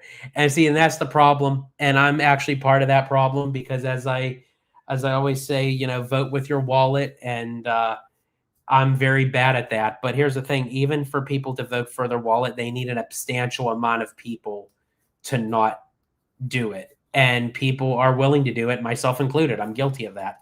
And Disney knows as long as they get people to pay for it, and they don't really have to change much, it's like, well, why should we bend over backwards for you if you're willing to pay for it anyway? So it's very smart, and it's for the consumer, we're the ones not looking out for ourselves, but yeah, very true, Kiki and Luca. Let's see. Abby sounds horrible. Get some rest and hope you feel better soon. That's coming from Kiki and Luca. Abby says, yes, I sound horrible. And thank you to Kiki and Luca. Let's see. What do you think about Zootopia making $916 million and Wicked 2 having steep drops? Okay, so very good question, Kiki and Luca. On that, I think I loved Wicked 2. I had a very personal, deep emotional impact for that movie. But I feel like the craze for Wicked is the hype of the movie first coming out. Like, it's the craze. It's like the new thing. Everyone wanted to see like the epic conclusion of like the two-parter of the movie based off of the Broadway show. But I think like once people went to go see it, it's like, okay, that was it. I feel like Zootopia has more legs, no pun intended, just for the appeal of young kids, families and everything. And everybody wanted a sequel when the first Zootopia came out. What was it, back in 2016? So we almost waited a decade for this, and people still, crazed for it. And plus, it's big in China. I mean, obviously, the Zootopia in Shanghai and the movie like did, what was it, like 400 million in China alone? Like that was like crazy. And it's still doing banger numbers.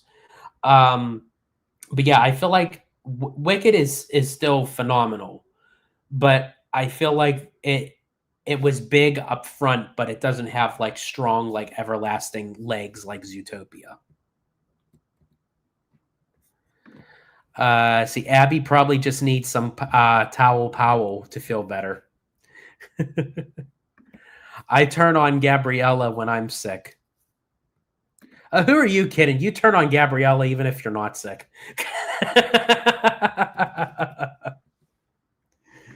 Let's see. I'm trying to make George watch anyone.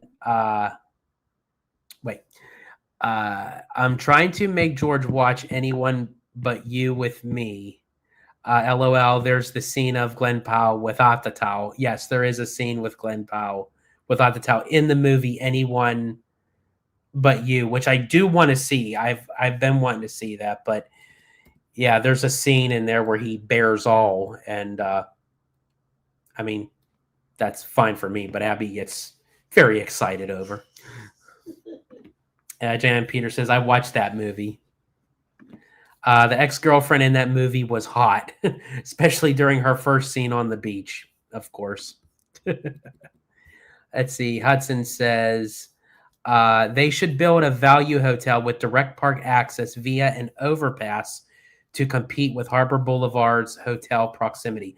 I would love that, Hudson. Honestly, you're throwing out a lot of great ideas and a lot of stuff that, you know, I completely agree with.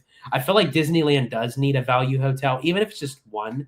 I mean, Walt Disney World, I mean, the prices have gone up in years, but compared to the other hotels, you know, Walt Disney World still has the all-star resorts. They have Pop Century.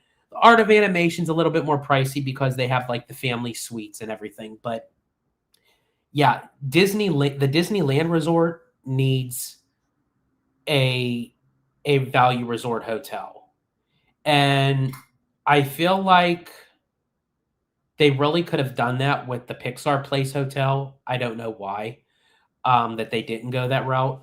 But if they were to add another hotel over in the Simba lot with more park expansion, because they're still going to want park expansion for DCA because there's no other land for them to expand on once they use that last little bit of backspace area for Avengers Campus and then revamping whatever is to become of Hollywoodland. That's it. The footprint of DCA is complete. So they have to use the Simba lot for future expansion for DCA. But if they were to put a hotel over there, yeah, make that a value, because I know if they add another hotel to the third gate, that probably wouldn't be a value hotel just because with a brand new theme park. Although if they wanted to play strategy, I would do that as a value hotel, because that way you got a value hotel, the first ever on Disneyland Resort property, with a third gate. I mean, that's like, oh my gosh, that thing would sell out like faster than you could say Bob's your uncle. Don't ask me why I even said that. I think that's a like a UK saying or an Australian saying. I don't know why I said it. Let's see. Giant Peter says, Abby, that movie has a lot for both men and women. And then we got Kevin Davis in the house. Welcome in, Kevin. Netflix acquire WB isn't a bad deal at all. People are overreacting. WB has been struggling for a long time. They can make a comeback.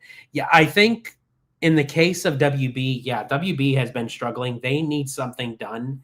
And I feel like a lot of these companies like do know that. And that's why everyone is like trying to push for it. I just thought for sure Universal, you know, Comcast would have been more hungry for it. It seems like Paramount like really, really wants it. And I think they're still willing to fight for it. And then Netflix so far is ahead of the race, but you know, we'll see how the final outcome is for sure. Let's see. Remy D has a two-parter here. People keep talking about how slow Disney is and how Universal is cranking out new ride after new ride. I feel the comparison hasn't been fair. Epic aside, all of the Universal's new attractions to the OG parks have been roller coasters. Hagrid's, Velocicoaster, the Rip Ride Rocket replacement, and Hollywood Drift. They are easier and quicker to build.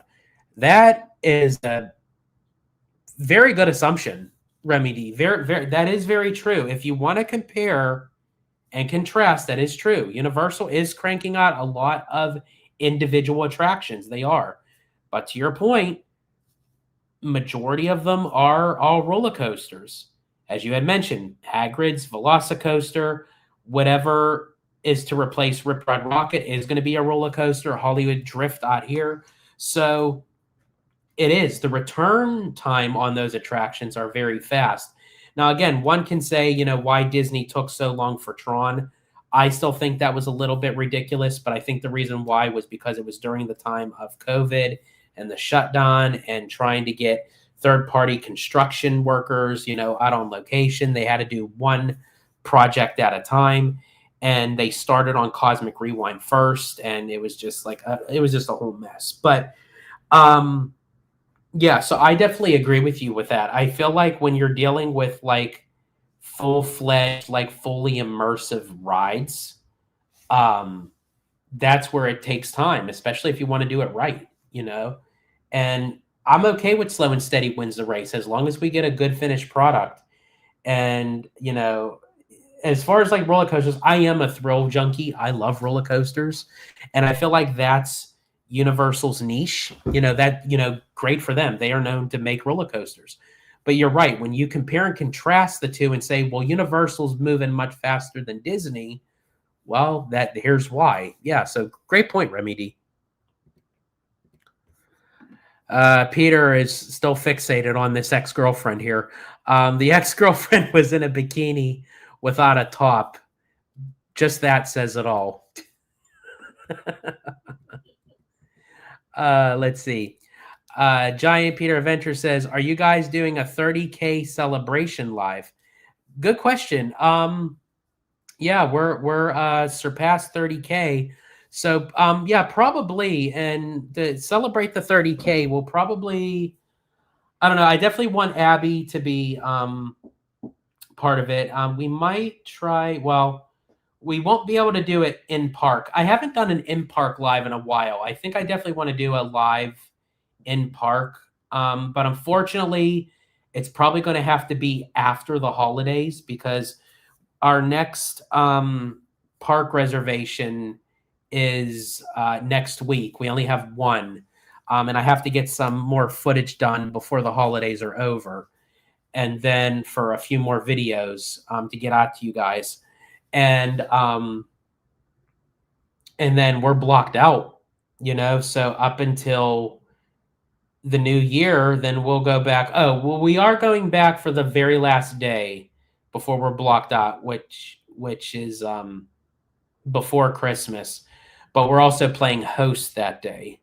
So I can't do a live then. So yeah, it's going to have to be in the new year when I think I'll do a live on January 2nd, right after New Year's, because we go back right after New Year's. It's our first time back in the park. So I think I'll do a welcome back live to Disneyland in the park. As far as for our 30K, yeah, probably like when Abs feels a little better, we'll do a 30K live celebration for sure, Peter. So definitely look out for that. And then Abby agrees with Remy D. And Kevin Davis says, "Do you think Josh D'Amaro will leave Disney if they choose Dana Walden as co-CEO with him to run the company?" Ooh, good question. I will definitely say I think D'Amaro will leave if Dana Walden is picked CEO. Completely.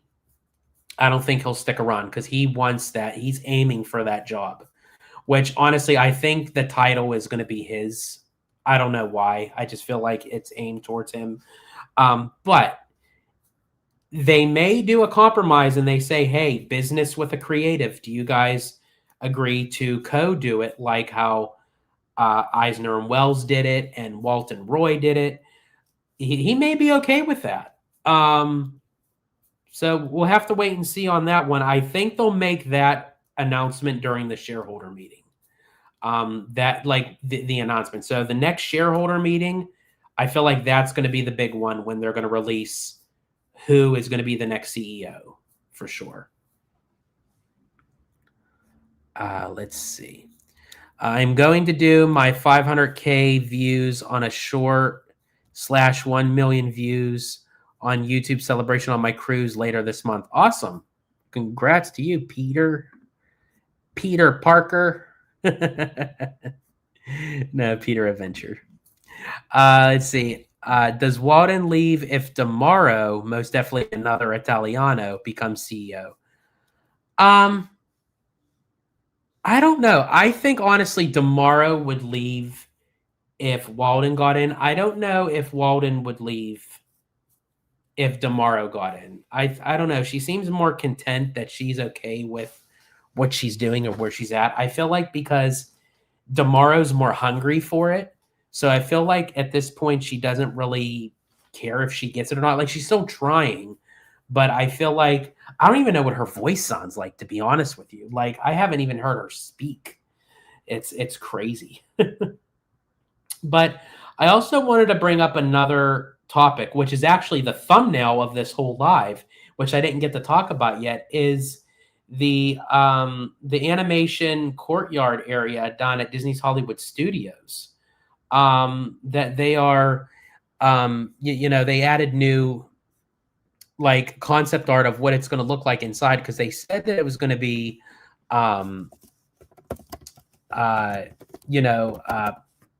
meet and greets, of different characters. But the meet and greets that they kind of showcased was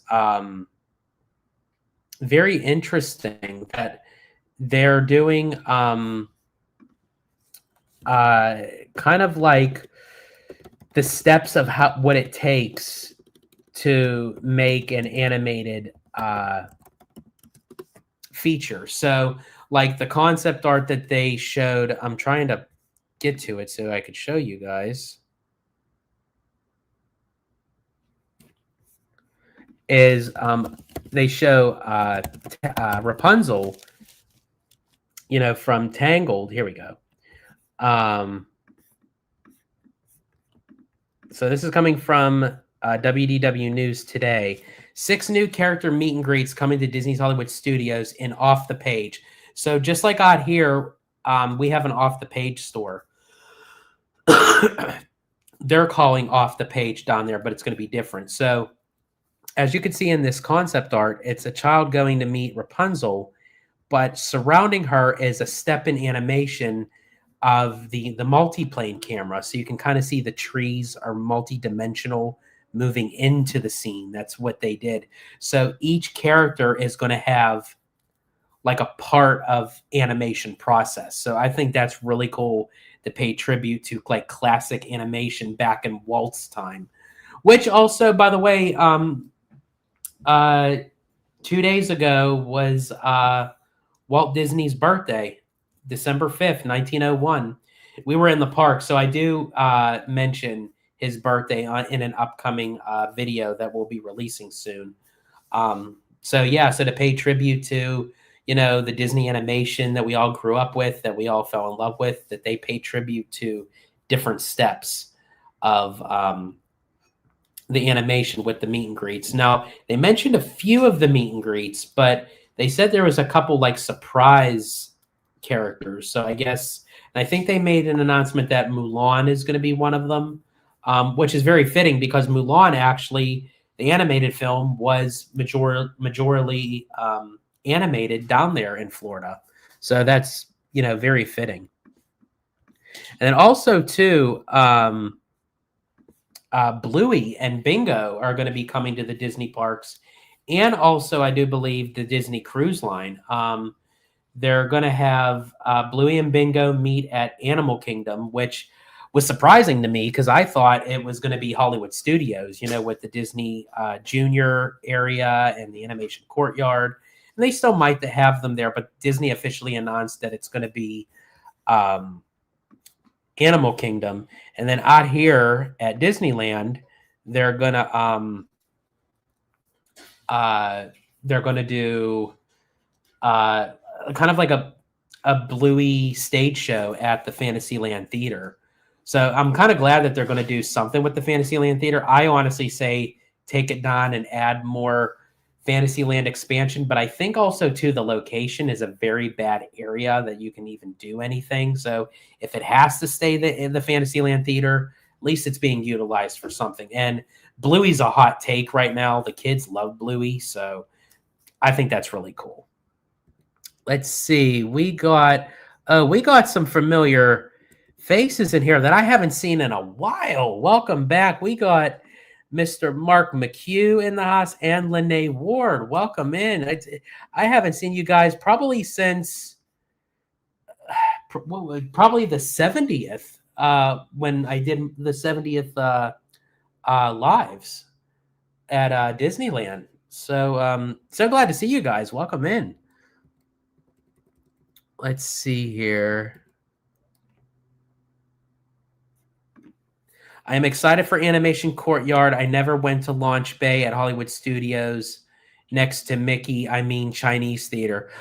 Thank you. Thank you for definitely correcting that, Peter. Yes, that is not, for me, that is not Mickey and Minnie's Runaway Railway. That to me is the Grauman's Chinese Theater that holds the Great Movie Ride. They do a similar thing at Disneyland Paris and Avengers Campus. That's cool. They have a building that is just for the meet and greets and Avengers, and they even give you an opportunity to buy photos on the way out of the building. That's cool. Let's see. Mark McHugh says, we just spent 4 hours watching the new Defunct Land about the animatronica. That's cool. I honestly, Defunct Land, like, the way he does videos is like phenomenal. Like he just takes his time and it's like top tier. I love his channel. I love Defunct Land. Let's see. Lene says, that's us. We missed you. Yes, we definitely missed you too, Lene, both you and Mark. So glad to see you guys back, hopefully to see you guys on here more. There's definitely going to be a lot more content, a lot more live. So definitely you were missed, but glad to see you're back. Let's see. They confirmed Mickey Mouse Clubhouse will take over Disney Junior at Hollywood Studios. Yes, that is true. Yeah, because it's going to be like just a full-fledged Mickey Mouse Clubhouse revamp that they're doing, that they have out here, I believe. But yeah, it's going to go into Hollywood Studios. Got to have more Mickey Mouse. Why not?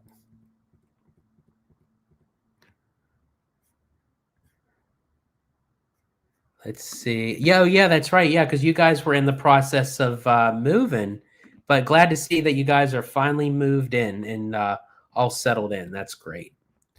Let's see. Lene says, we're going to Paris in September and hoping we can meet Olaf. I hope he's not a promotional stunt. That would be really cool if you can catch him, Lene, because that's the one thing I can't stand is when Disney's R&D does this phenomenal work, and then, yeah, you see him for like a few weeks, maybe a couple months, and then you never see him again. And then also, too, I heard that, he has the features that you could like pull off the nose and his arm and everything. I just hope someone doesn't do something foolish and it ruins it for everybody. But I would really love to see him in person. I just want to see Disney Paris in general because I haven't been to any of the Disney international parks. That would be so cool. Hopefully Olaf will be there still when we get out there. I'm kind of hoping he would just because they're actually having a full-fledged Frozen land, which is that's another thing I don't understand. How come every Disney park around the globe gets a Frozen land, but not one domestic park out here gets a Frozen land? We got like Frozen Ever After at Epcot, but like no land, like no immersive, like, and then we also have the Arendelle restaurant on the Disney cruise, but I don't know. We need more. Let's see. For the Avengers building, they have a separate room just for Spider-Man and then a second room where you get a mystery Marvel hero, including the limited time characters. Oh, that's cool. And Abby says, hopefully you can meet the new Olaf animatronic in Paris. Yeah, that would be really cool. You do have to make sure, though, that all tickets are scanned into the park to make a reservation to meet those characters at Avengers Campus. Oh, that's interesting. Let's see. We never left. We've been in your heart always. That is very true. That is very true, Mark. Like, here's the thing. Even though you guys haven't been on, because I actually, believe it or not, I said it to Abby, I think it was a few weeks ago. It was like I hope like Mark and Lene are doing all right. Like like obviously we knew you guys were okay. You know, you were doing like your move and everything. It was like, but I just missed you guys being on, like talking with you guys, interacting with you guys. But yeah, we always thought about you. You never left us. Let's see. And then Giant Peter says to Lene, I'm going to see Olaf in July. Are you sure? I mean, Olaf is a snowman. I mean, July. You sure he'd be there? Maybe in some form. A puddle. Never mind. Okay. Let's see. And Abby says, thank you for your support, Mark. Loving the Instagram post. Yes, absolutely.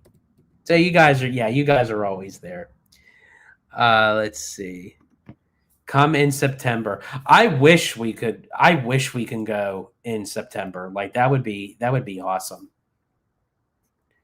And we got Mademoiselle in the house. Evening all. Welcome in, Mademoiselle. Let's see. Norway is already frozen land at Epcot, but it's not the same. I want Arendelle. It's also puzzling why Disney didn't give Paris the superior Japanese version of the ride. That is very true. That is very true. Why did they like kind of take a little step backwards? Like I know that we're going to get the new audio animatronics from Japan. As I also probably Paris is going to do so as well. But why did they go Frozen Ever After? I guess maybe because of the contract that they have with OLC. That's the only thing I could think of. That maybe in time that they had to do Frozen Ever After. See, Lene says, we missed you too. We're so happy we caught a live stream. Yeah, I'm so glad you guys jumped on. I was surprised to see you both here, but in a good way. I'm glad you guys got to jump on. I have a crazy story from Disneyland Paris. I went with my aunt from Paris, and she brought a backpack that had a Swiss Army knife. She had no clue, and we spent 2 hours at security. Oh, my God. Oh, Peter, pumpkin eater. Let's see. Yeah, Abby's happy you guys caught it as well. Thankfully, all they did was take the knife, and she went back to the next day to pick it up. Oh, that was very nice. I would have thought they would have like kicked you out completely, but that was good. Not saying like, you know, she would have done anything, but just like in their minds, like you would have thought, like especially it being international. Let's see. What have we covered so far on the stream? Oh boy, we covered a lot, Lene. We talked about Netflix, possibly like so far, you know, owning WB, possibly Universal in talks with WB about getting DC into the Universal parks. We covered a lot of like movie stuff in theaters. Spider-Man, we covered Marvel, we covered some Star Wars. So if there's anything you want to talk about again, or if you have any thoughts, questions, definitely throw them in there. What she didn't know was by accident, she brought a second knife by accident that they didn't find. Oh my God. Oh my Lord. I think the Japanese version is owned by the Oriental Land Company. Yeah, the more I was thinking about it, I know that they have a contract that anything that, you know, they put out for their parks. I don't know if it's like a 10-year kind of thing that they can't use the same ride system with the IP, and there's like a lot of contingency to that. Definitely. Let's see. Lene says, okay, so does anyone go visit the Waltimatronic anymore? Also, opinion on the Christmas parade. Let's see. Oh wait, let me see what this is. Let's see. Vuvuzelas are forbidden in Disneyland Paris according to their rules. No mention of service. Mini horses. Okay. So Lene, to your question. So for the Walt animatronic, right now I think is down at the moment. I don't know. They were having some issues with him. They've been playing, I think, the Lincoln show for the time being, unless they fixed whatever the issue was. But when the Walt animatronic is up, I think the craze is pretty much down. I think because you could basically just walk in, at any given time to see the show. I think that it definitely died down for sure. I still enjoy the show. I still love going to see it from time to time. The Christmas parade is great. Obviously, it's the same parade that they had for like the last 30 years. But it's classic. It's classic Disneyland. I love seeing it at night. Like, I'm okay with like parades in the day, but I honestly don't need a day parade. Like the night parades are where it's at. Just give me a night parade and I'm good to go. So yeah, I do love the Christmas parade, but I love watching it at night with all the lights, and it just feels more Christmassy. Let's see. Did you see Candlelight? No, we did not. I went into the park for a little bit. Abby didn't get to make it in. She was too beat from like all the week's activities and what have you. I attempted it, but they to actually sit down and watch it, it's for like reserved seating for people that got invited and what have you. They have standby, but it's standing only, and they didn't even have a standby queue up yet. And there was just like a lot of people, and I'm like, maybe we'll try it again next year, or if not, definitely the candlelight procession down at Epcot. It's more configured much better, and then you could also more so be guaranteed to have a seat to actually sit down. So one of these times we will do the candlelight procession, but no, we didn't get to catch it for this year. Let's see. Are sign makers used at soccer matches? Oh, okay. Oh, now I know what you're talking about. I didn't know that's what they were called. That's interesting. We just wanted the Christmas parade to have more than the one song loop. Yeah. That's the that's the one thing that's so irritating, because like after so long that you hear it, especially if you see it more than once, it's like, oh my gosh, can like there be like a different Christmas song playing per section? That would be really cool. And then because that's what Disney used to do. They used to play like a song, like a specific song during the parades. And it starts out with, the opening of the parade, and then it changes song throughout depending on what scene they're showing. And then at the very end, they wrap it up with the verse that started in the beginning. Now, I do know, excuse me, the parade that they did for Walt Disney Magic Kingdom's 25th anniversary, like the Remember the Magic, that played like the plague. Like, I remember the parade, like they just kept on playing Remember the Magic. I love that song. It's a catchy tune, but it was just kept on playing the same thing. It was like, oh my gosh, can we get something else here, people? Let's see. I think the seating is only for invited media and Club 33 members for the candlelight procession. Yeah, they did mention like Invited Media, Club 33. I even think that they mentioned something about DVC members. I'm not sure, but they mentioned something of that if you are a DVC member. The Little Christmas Cavalcade in DCA is cute. Yeah, I enjoy Mickey's holiday party. That's what it's called. So the Little Christmas Cavalcade app he's talking about in DCA. The song's catchy too.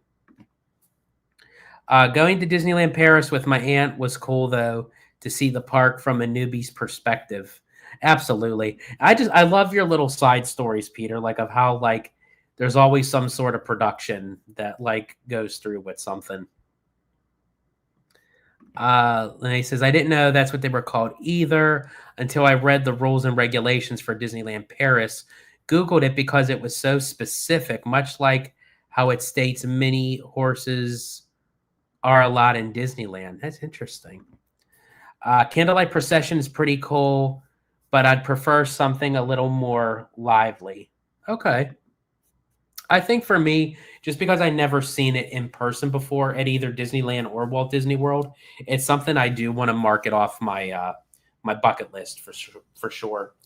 And I hope we get like a good like celebrity narrator. As I said, Benjamin Bratt was yesterday and tonight's. And for all of you who don't know Benjamin Bratt, the actor who played in Miss Congeniality and Ride Along 2, and best also known for the voice in Disney Pixar's Coco, Ernesto de la Cruz.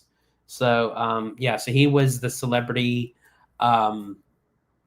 narrator for yesterday's Candlelight Procession and the 2 tonight as well. Benjamin is such a brat.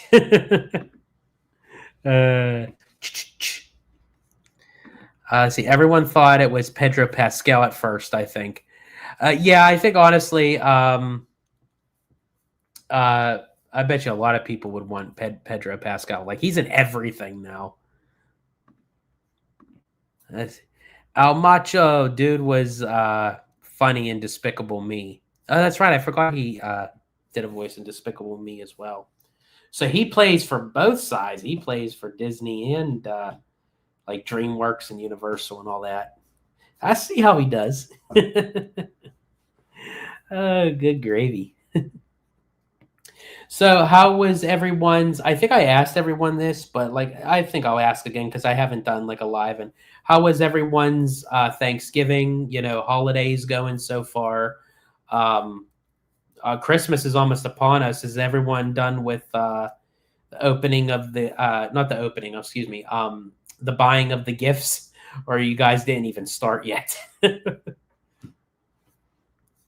Let's see. Or as Pedro Pascal says, Bedro Pascal. Have the updated the population sign at the train station yet? I'm worried they will remove it. Good question. I don't know. Did they update that at all? Do you know, babe? The population sign at the train station. What population? The sign, I guess, like the is it the one by the Toontown, Lene? Is that the one you're referring to? Maybe I'm thinking of something different. I thought that's the one she was referring to. Maybe. I don't think they updated it.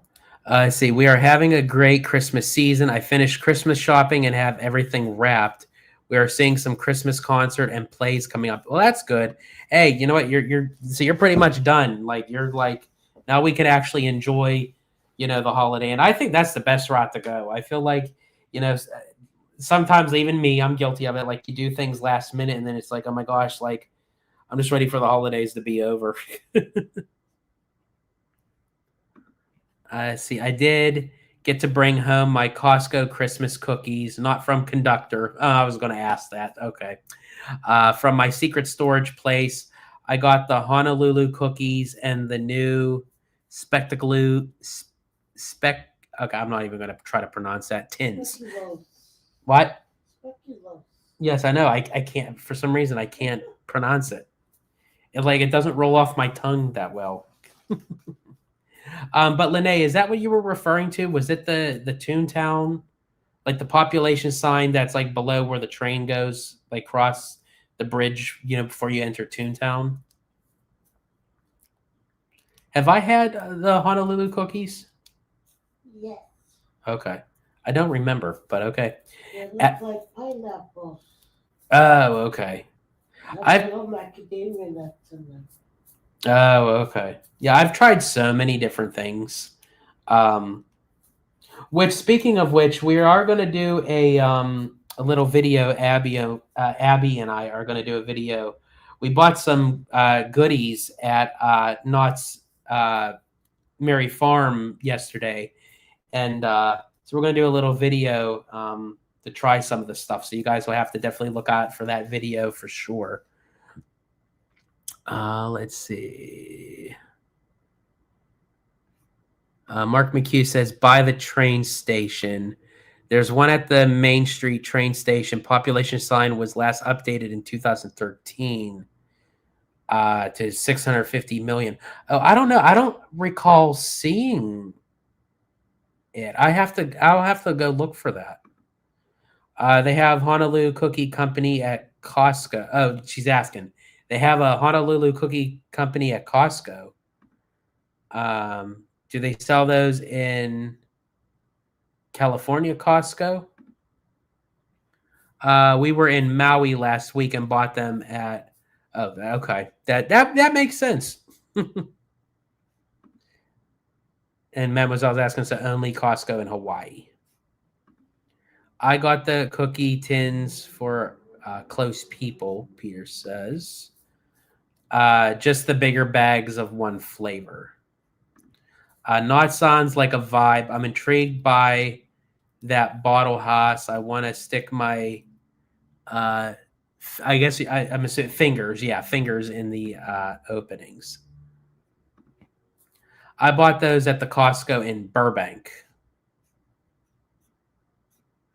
And Peter says all Costco sell them. So you heard it from Peter.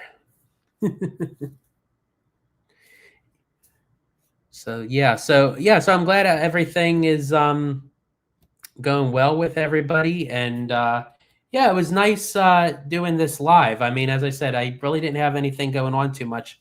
As I said, I did go to the parks earlier, but wanted to try to get some content. But like when you just like don't feel it, you have to get that, you have to get that urge to want to do something. But when I came back and I saw like some of the news that I didn't talk about yet, and I thought maybe I'll do a late live. I'll see if there are people on that are that'll jump on and talk. And it was a great live. It was a great conversation. A lot of people turned up, especially with Mark and Lene. Again, thanks for coming on, guys, and I'm so glad to see you. As I said, you've always been here, but it's nice to see you back in the live chat. So definitely. Mademoiselle says, ooh, going to Costco tomorrow. See, like with the conversation start, like you never know where it turns out that like it just helps along with your day-to-day activities. Yeah, just like you're looking. Yes.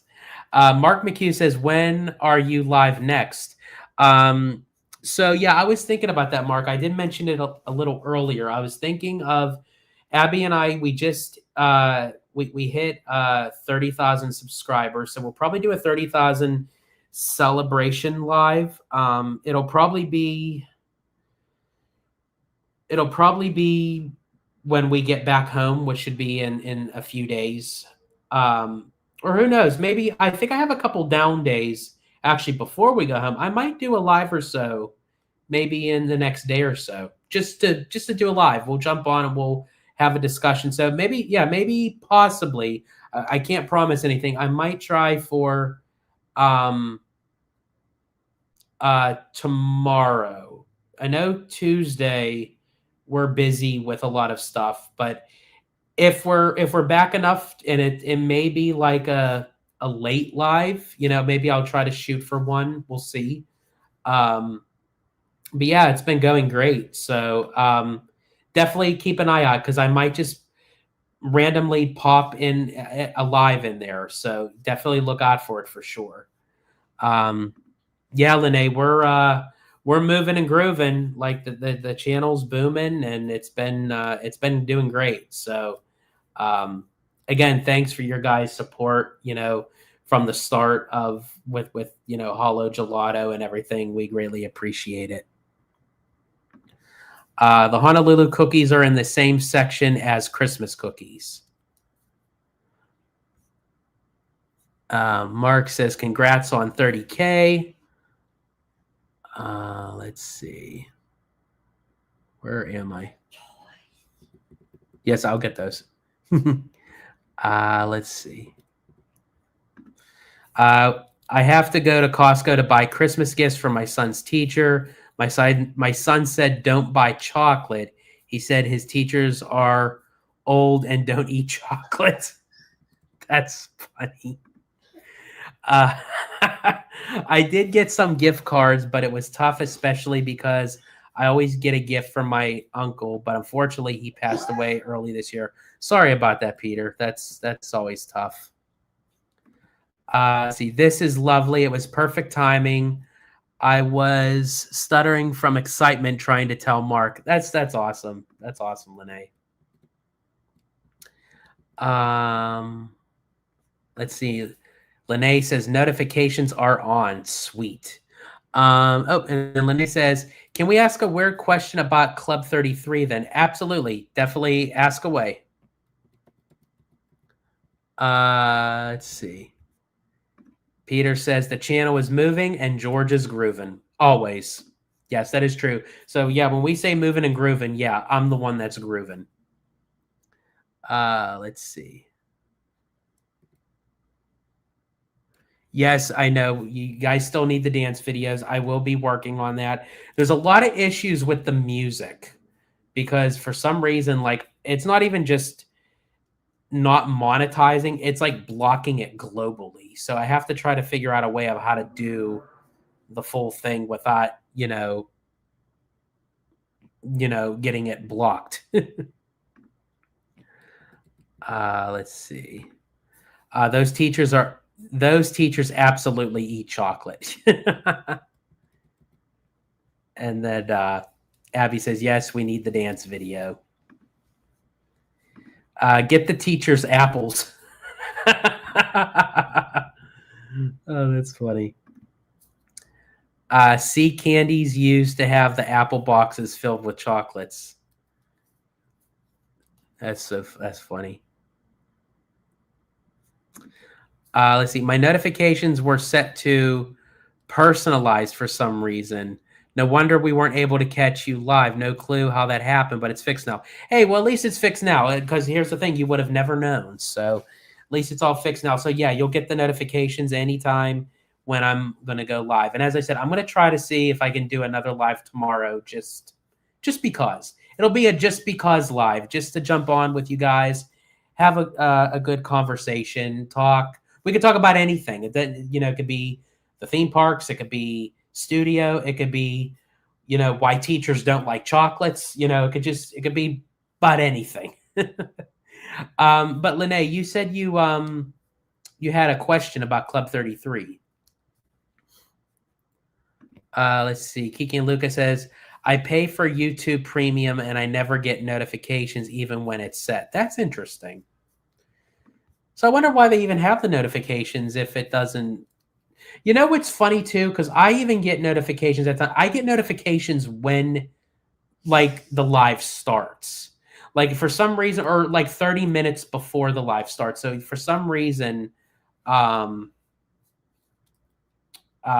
just how it goes. So if it is set on the notification, you should get one maybe 30 minutes before the live starts and when the live starts itself. See, set to notify all now. There you go. Let's see. I was going to think of one for the next live. Oh, I was going to think of one for the next. Oh, okay. I got you. Okay. Yeah. So definitely think of a question, Lene, for the next live. Because actually, believe it or not, Abby and I didn't get to talk about her first experience at Club 33 because I surprised her and took her for her birthday with some help with some very awesome friends that did join us. So maybe like for the next live, and hopefully Abby will feel better enough to join the live, then maybe we'll talk a little bit about Club 33 and her first time experience, and then you could definitely give your question for that as well. Yeah, see, Abby already beat me to that. See, maybe I can join that live so we could talk about it. How did it feel to look down at the peasants beneath you from the windows in the club? You know, it's so funny, Lene. I actually did that. I stepped outside into the balcony and I did like the wave and I was like, hello, peasants down below. That did cross my mind. I didn't shout it out loud, but I said it in a low key kind of voice. Kiki and Lucas says, yes, I would like to hear Abby's impression of Club 33. Okay, cool. So that'll be, when we do the live, that'll be like the main core of the conversation to kind of start things off. And then we could always like talk about like other things. Obviously, we'll segue into other conversations, but that'll be like the main core of the live.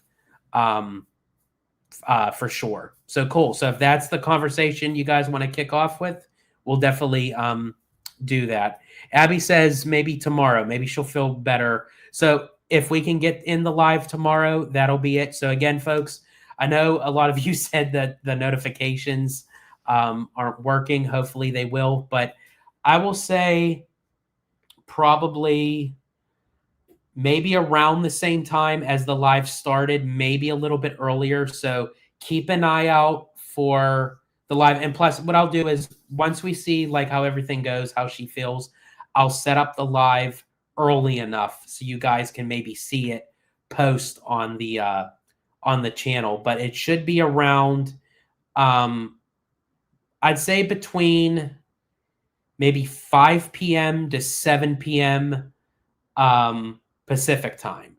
But Abby's actually asking like what time works for everyone. Like, is 5 p.m. Pacific time, or well, that might be cutting a little bit of close for you for work. So maybe I'll say between like 6 to 7 p.m. Pacific time. That way it gives Abby time to get back to the hotel after she's done working. I can set up the live and everything, and that'll give you guys to settle in, and then we can have another great live tomorrow. Let's see. Let's see. You're an hour ahead. So Lene says, I have improv until 10 tomorrow. So if I miss it, I'm sending Mark in with my questions. Okay, so our 5 p.m. is your 6. Okay, so, okay. As I said, now 5 p.m., as I said, I just realized because Abby, depending on the traffic, that might be kind of close. So I might try to push it for, maybe it'll probably be best maybe around the same time that I started the live. So maybe like around 7 p.m. Pacific time, if that works. Lene, I know you said you have till 10. Dang, because I would have loved for you to be, because, you know, you had your question. I wanted you to be part of the live.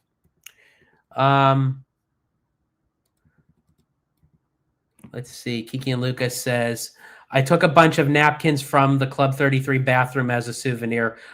I've done too many times. Yes. You got to take the napkins. Mark says, I'll represent the household. Let's see. Lene says, no, Mark, our 6 p.m. is your... Oh, she just reversed. Okay. But Mark is available. Okay. Well, as I said, it probably would be between 6 to 7 p.m. Pacific time. So that way Abby can get back from work kind of will, she'll get settled in. As I said, I'll have everything ready. So then we'll do the live then for sure.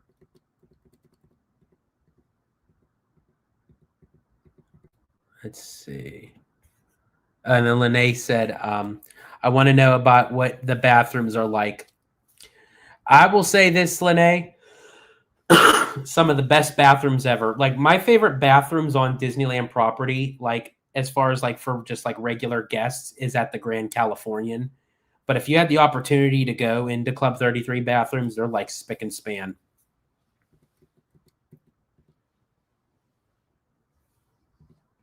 Let's see. Oh yeah, you have to look down at the peasants. It's a role in Club 33. Oh yeah, absolutely. Oh yeah, like when you ring the doorbell and you like speak through the intercom. Yeah, absolutely. That's classic.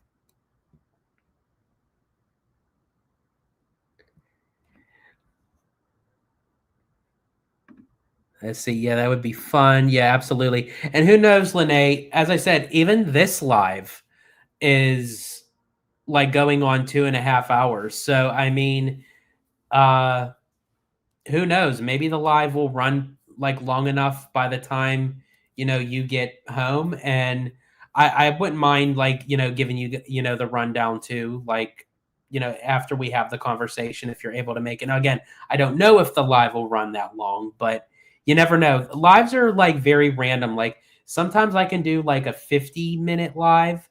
I could do an hour live, and then like tonight is a 2.5 hour live. It just depends on like how many people are in the live and how much engagement that I get. Like if people have questions and how the conversation goes back and forth. So tonight was a pretty hefty live, I definitely have to say.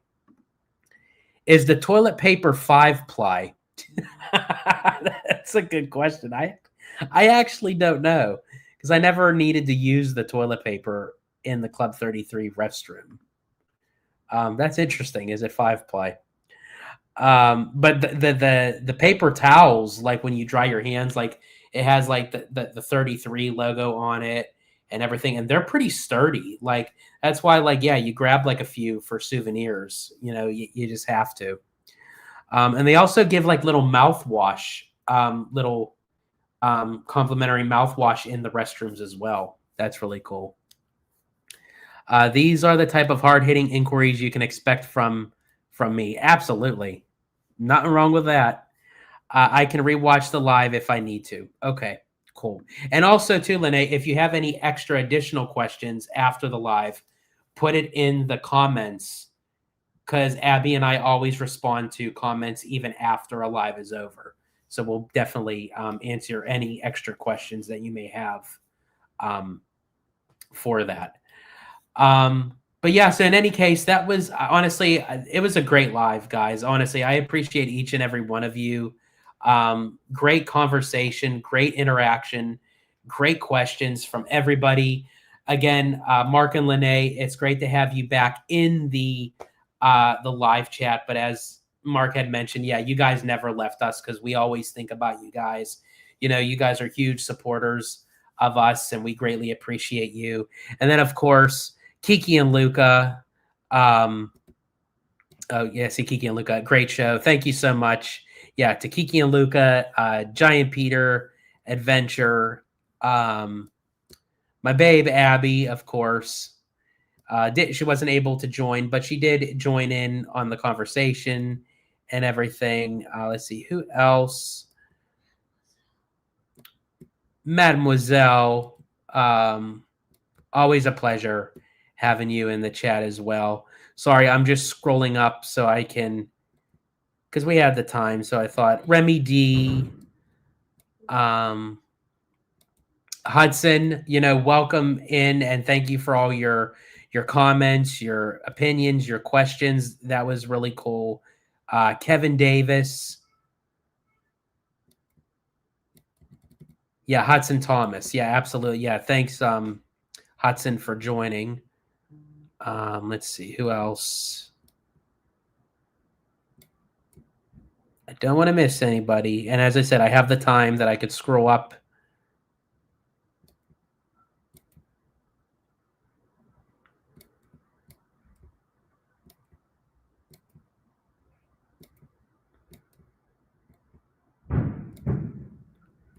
And if you guys hear any loud bangs right now, it's the fireworks are going off right now at Disneyland, so you could hear the fireworks from our hotel room.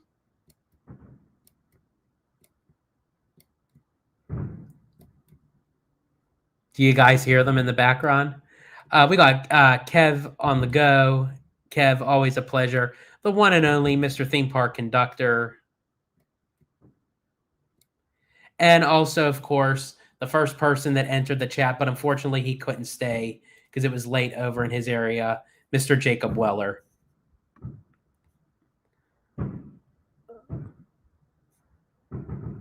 Let's see.